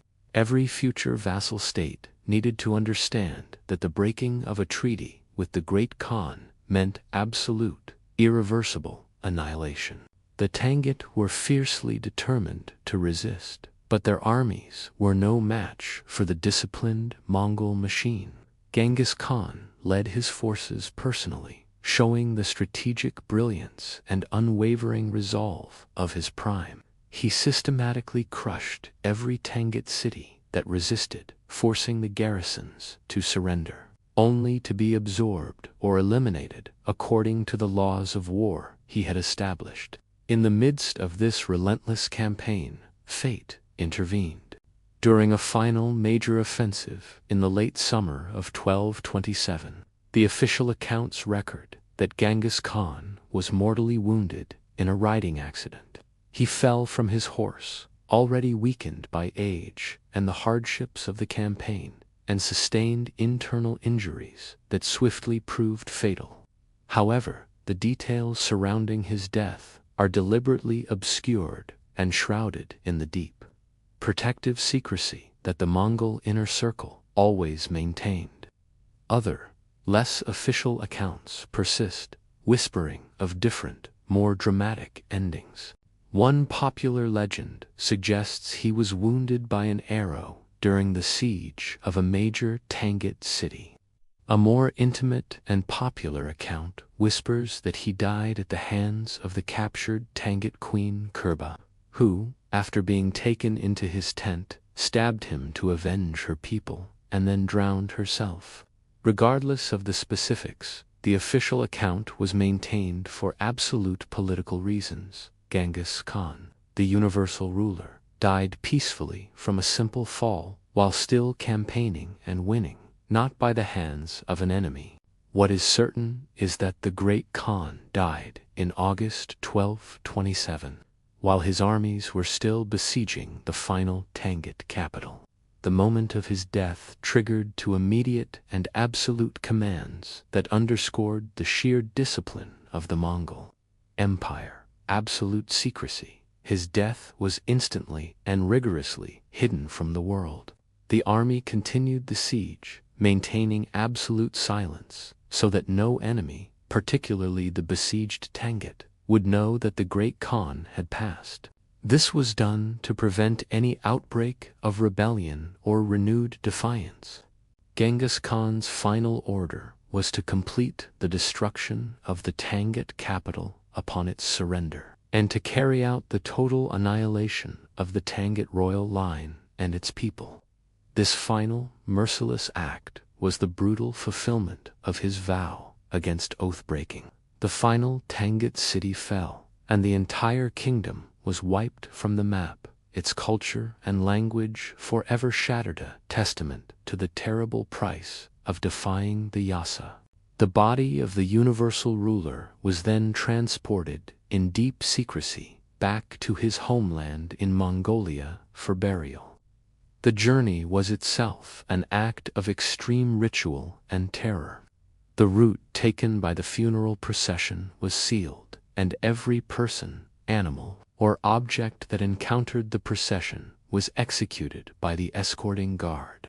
This was done to maintain absolute secrecy about the location of the tomb and to ensure that the Khan's passage to the spiritual realm was undisturbed. The greatest ruler of his age was buried in an unknown, unmarked grave, traditionally believed to be in the vicinity of the Burkhan Khaldan mountain, the sacred peak of his childhood. According to legend, a massive forest was planted over the site, and a river was diverted to flow over the grave, erasing every trace of its existence. The physical presence of Genghis Khan was gone, but his spirit and his iron-willed institutions, the Yassa, the meritocracy, and the unified army, remained. The age of the living Khan had ended, but the age of the Mongol Empire had just begun. Secured by the succession of the very ruler he had chosen, Ogidi, Genghis Khan had passed from the earthly plane, but his truest legacy was not the size of his conquests, but the stability of the institutions he left behind. The Mongol Empire did not instantly collapse upon his death, a fate that had befallen every preceding nomadic empire. Instead, it grew larger, richer, and more organized, a direct testament to the genius of the founder's laws and administrative structures. His most enduring creation was the Yassa, or the Great Law. This was more than a legal code. It was the constitution of the new Mongol nation, founded on the three pillars that had secured Temujin's personal rise: absolute loyalty, strict discipline, and meritocracy. The Yassa was revolutionary because it transcended tribal custom. It was a single, universal law that applied equally to every person, from the highest noble to the lowliest herdsman, and crucially, to every newly conquered population. This uniformity was the source of the empire's stability. Key tenets of the Yassa included central authority. All obedience must flow directly to the Khan. Any form of conspiracy or rebellion against the ruling line was punishable by death. Merit over birth. High office was granted based on competence and loyalty in battle, not on inherited lineage. This kept the administration functional and dedicated. The sanctity of order. Crimes against order were met with extreme, clear penalties. Theft, especially of horses, adultery, and the breach of a military contract were punished by death. This severe justice was meant to eliminate internal chaos. Religious tolerance. Crucially, the Yassa commanded that all religious leaders, Buddhist, Christian, Muslim, and shamanist, were to be honored and exempted from taxes. This policy was deeply pragmatic. It prevented religious uprisings and ensured the cooperation of the diverse empire's spiritual leaders. The successful implementation of the Yassa led directly to the historical phenomenon known as the Pax Mongolica, or the Mongol Peace. This was a period of unprecedented peace and security across the vast Eurasian landmass, with all internal fighting among the tribes eliminated by Genghis Khan, and all external threats either neutralized or deterred by fear. The routes of the Silk Road were safer than they had ever been. For the first time in centuries, a single dominant authority controlled the entire route from China to the Black Sea. The roads were monitored by Mongol military patrols, and the penalties for banditry were so swift and severe that theft became almost non-existent. Merchants, missionaries, and travelers could move across thousands of miles without fear of robbery. This security led to an explosive increase in trade and cultural exchange. Trade, silk, spices, porcelain, and tea flowed west in massive quantities, enriching both the central Mongol government through customs duties and the far-flung settlements along the route. Technology and ideas, more important than goods, was the transfer of knowledge. Chinese inventions such as gunpowder, printing, and the compass traveled west, fundamentally changing European warfare, communication, and navigation. Mathematical and astronomical knowledge from the Middle East traveled east. Diplomacy. European powers, having heard terrifying rumors of the Mongols, began to send envoys and missionaries eastward, leading to the famous journeys of Marco Polo and the Papal envoys, who brought back the first reliable intelligence about the vastness and complexity of Asian civilizations. The Pax Mongolica was a direct, if paradoxical, result of Genghis Khan's ruthless violence. He had created stability through the elimination of chaos. He had traded a brief period of unimaginable terror for an enduring peace that benefited merchants and travelers for over a century, knitting the disconnected medieval world into a single, vast global network. The foundation was laid. It was now up to his chosen successor, Ogeddi, to build the empire into a true administrative state. Following the death of the founder, the transition of power was smooth, a testament to Genghis Khan's foresight. After a brief period of regency, led by the youngest son, Tolui, the Great Kurultai of 1229 formally ratified Genghis Khan's choice. Ogeddi Khan became the second Great Khan Kagan of the Mongol Empire. Ogeddi c. 1186 to 1241 was the political successor. A man with a genial disposition and diplomatic patience, qualities his father recognized were essential to maintaining the fragile balance among the powerful ruling family. While he was not the military genius that his father had been, he was a superb administrator and a visionary builder. Ogeddi immediately understood that his mission was to transform his father's vast military camp into a functioning civilian empire. His first great project was the construction of a permanent capital city, Karakoram, for the nomadic Mongols, who preferred life on the move. Building a city was a revolutionary act. Karakoram, located in the Orkhan Valley, was designed to be the administrative and symbolic heart of the empire. It was built using the skills of captured architects and craftsmen from all over Eurasia. The city was a fascinating blend of cultures. It had massive walls, reflecting Chinese defense techniques. It contained Buddhist temples, Muslim mosques, Christian churches, and shamanist shrines, all standing side by side, reflecting the Yassa's religious tolerance.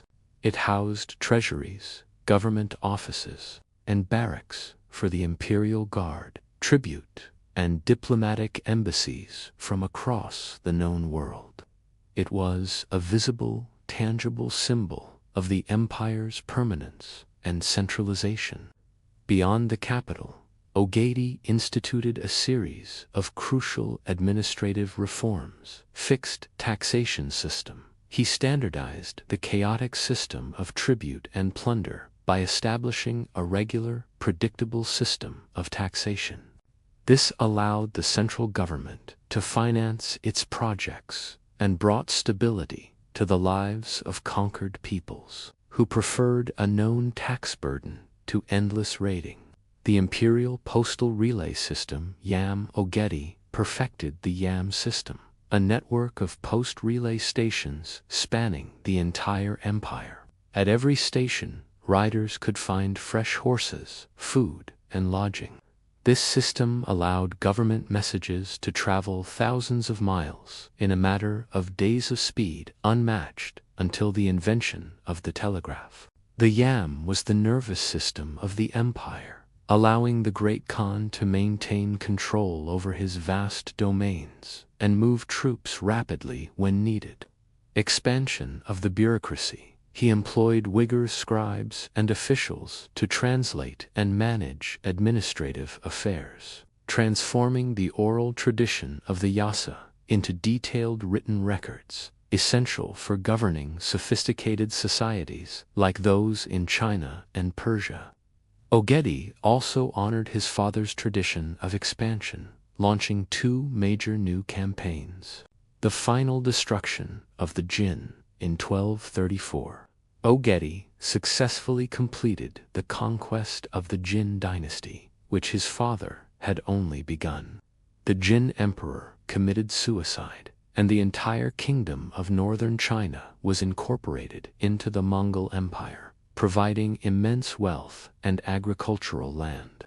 The Great Western Campaign, most dramatically Ogedei, commissioned the largest Mongol invasion force ever assembled, the famous campaign led by his nephew, Bata Khan, and the veteran general Subutai to conquer all the lands west of the Volga, a mission to subjugate Eastern and Central Europe.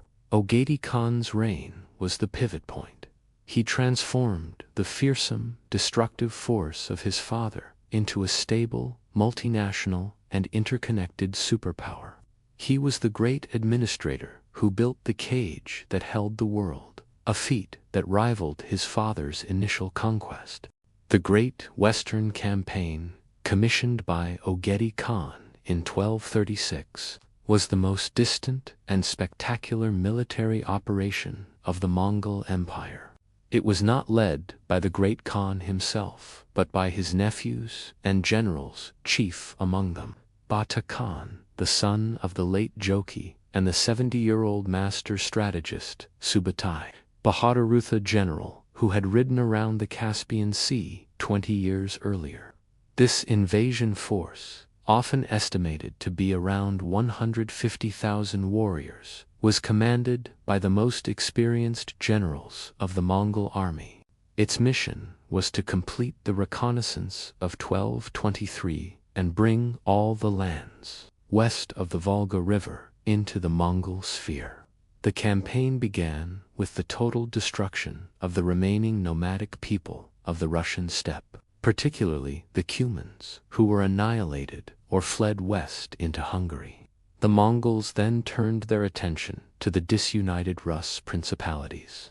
The invasion of Russia in the winter of 1237 was a deliberate, horrifying masterpiece of timing and strategy.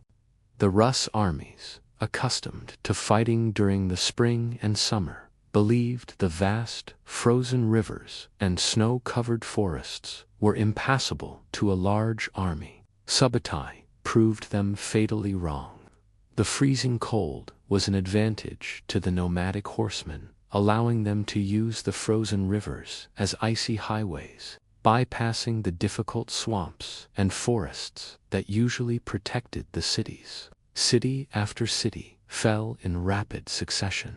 Ryazan was one of the first to be destroyed, after a siege that lasted only 6 days. The city of Vladimir fell quickly, and its grand prince was burned alive in a church.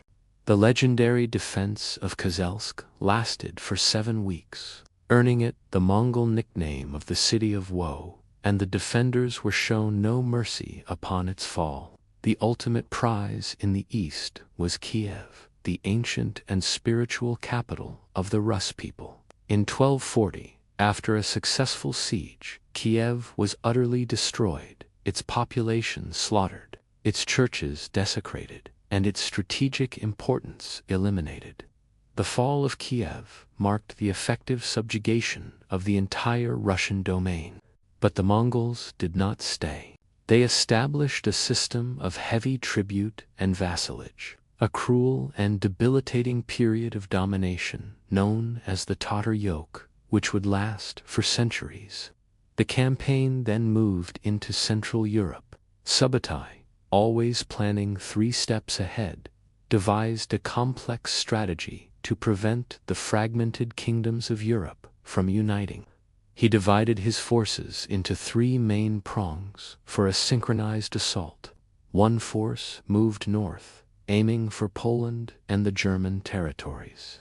A second and larger force, led by Batu and Subutai, moved into Hungary. A third column moved south to ensure communication. The climax came in 1241 with 2 decisive battles fought only 2 days apart. The Battle of Legnica, April 9, 1241. The northern Mongol force, though smaller, decimated a combined Polish and German army led by Duke Henry II of Silesia.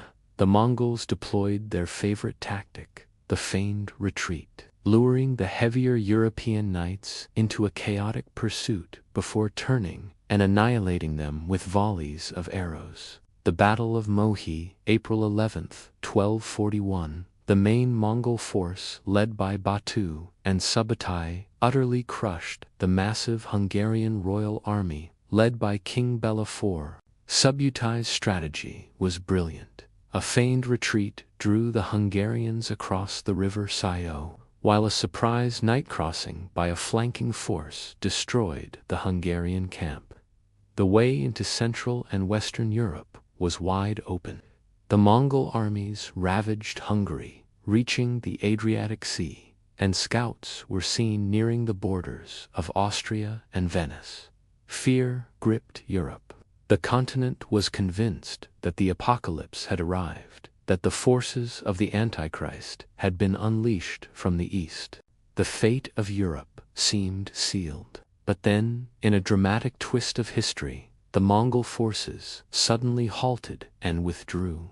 The dramatic retreat of the Mongol army from the gates of Europe in late 1241 was not a military failure, but a calculated political necessity rooted in the laws of Genghis Khan himself. The news that caused the sudden withdrawal was the death of Ögedi Khan, the second Great Khan, in December 1241.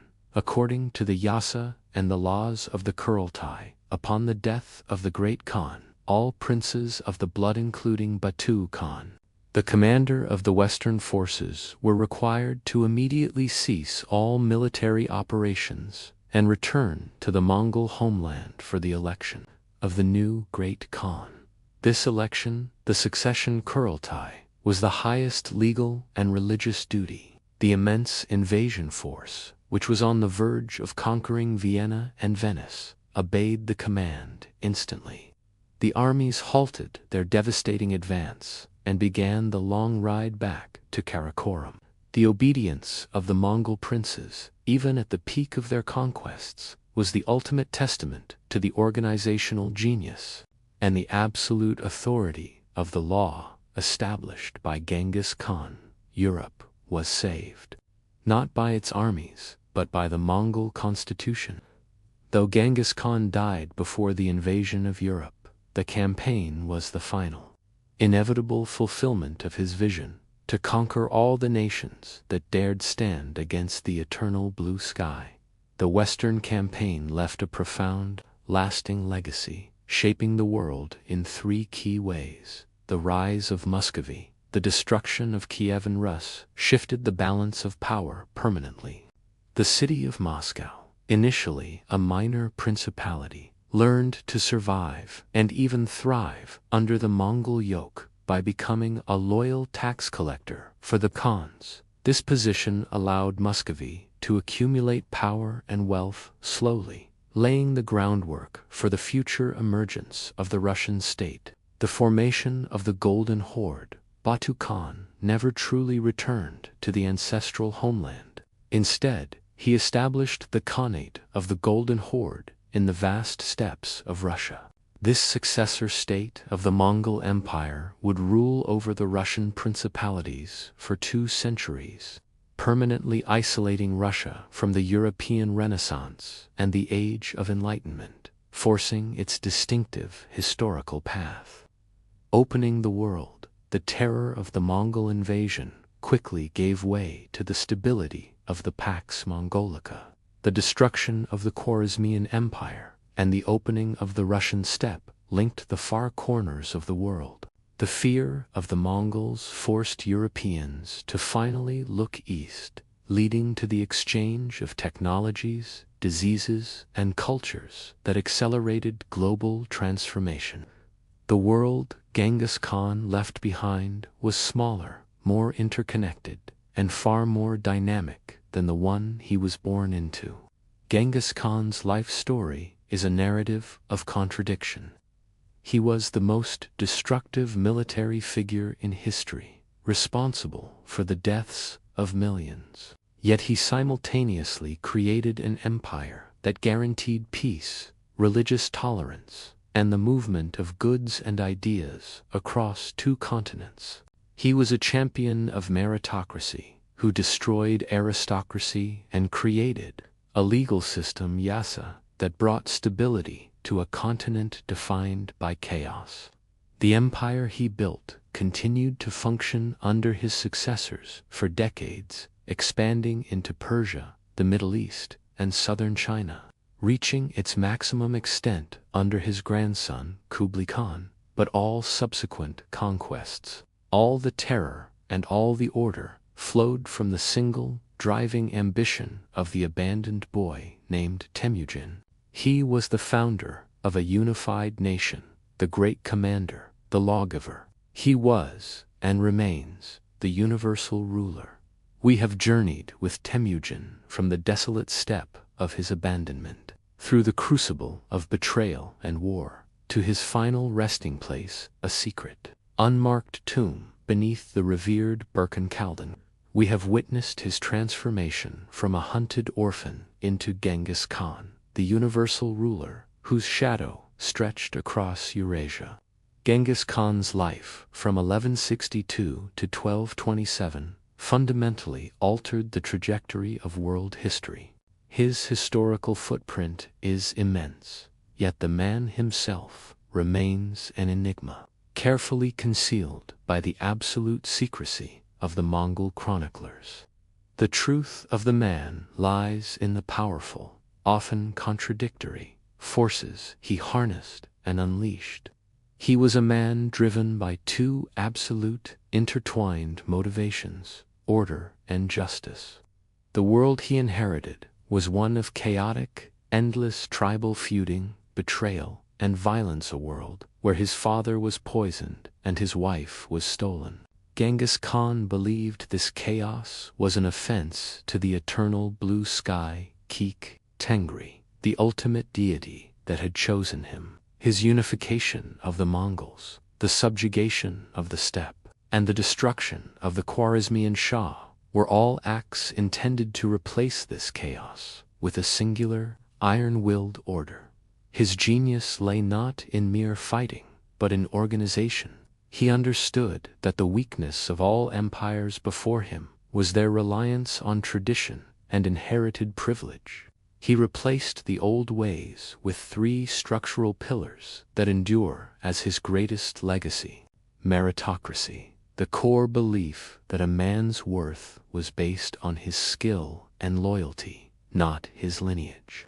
This innovation guaranteed his armies and administration were always commanded by the most competent men, keeping his empire dynamic and responsive.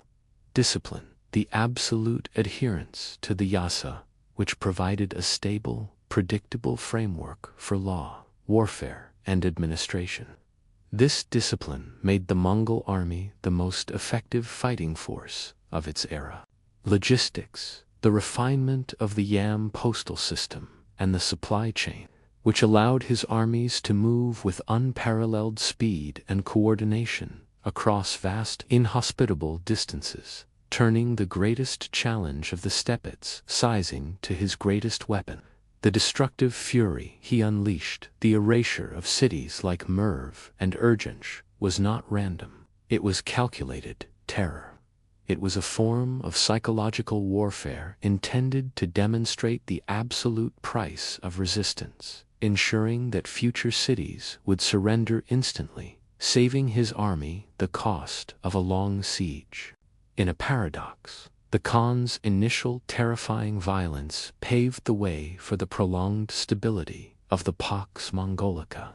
The Mongol Empire eventually fractured into four major successor states: the Yuan dynasty, the Ilkhanate, the Chagatai Khanate, and the Golden Horde. These successor states continued to clash and eventually faded. But the bloodline of Genghis Khan survived, ruling parts of Eurasia for centuries, from Russia to India, where his descendants eventually founded the powerful Mughal Empire. His legacy lives on today in the very structure of the modern world: the global flow of commerce, the widespread use of paper money and diplomatic passports, and the transfer of critical technologies that changed the course of European civilization. He remains the ultimate symbol of the conqueror, man who, in a single lifetime, transcended the narrow world of his birth and left an imprint on the map and the memory of mankind that is as vast and indelible as the blue sky under which he ruled. The noise of the conquest has long faded, the dust of the armies has settled. All that remains is the wind whispering across the endless grass, where the legacy of the universal ruler endures.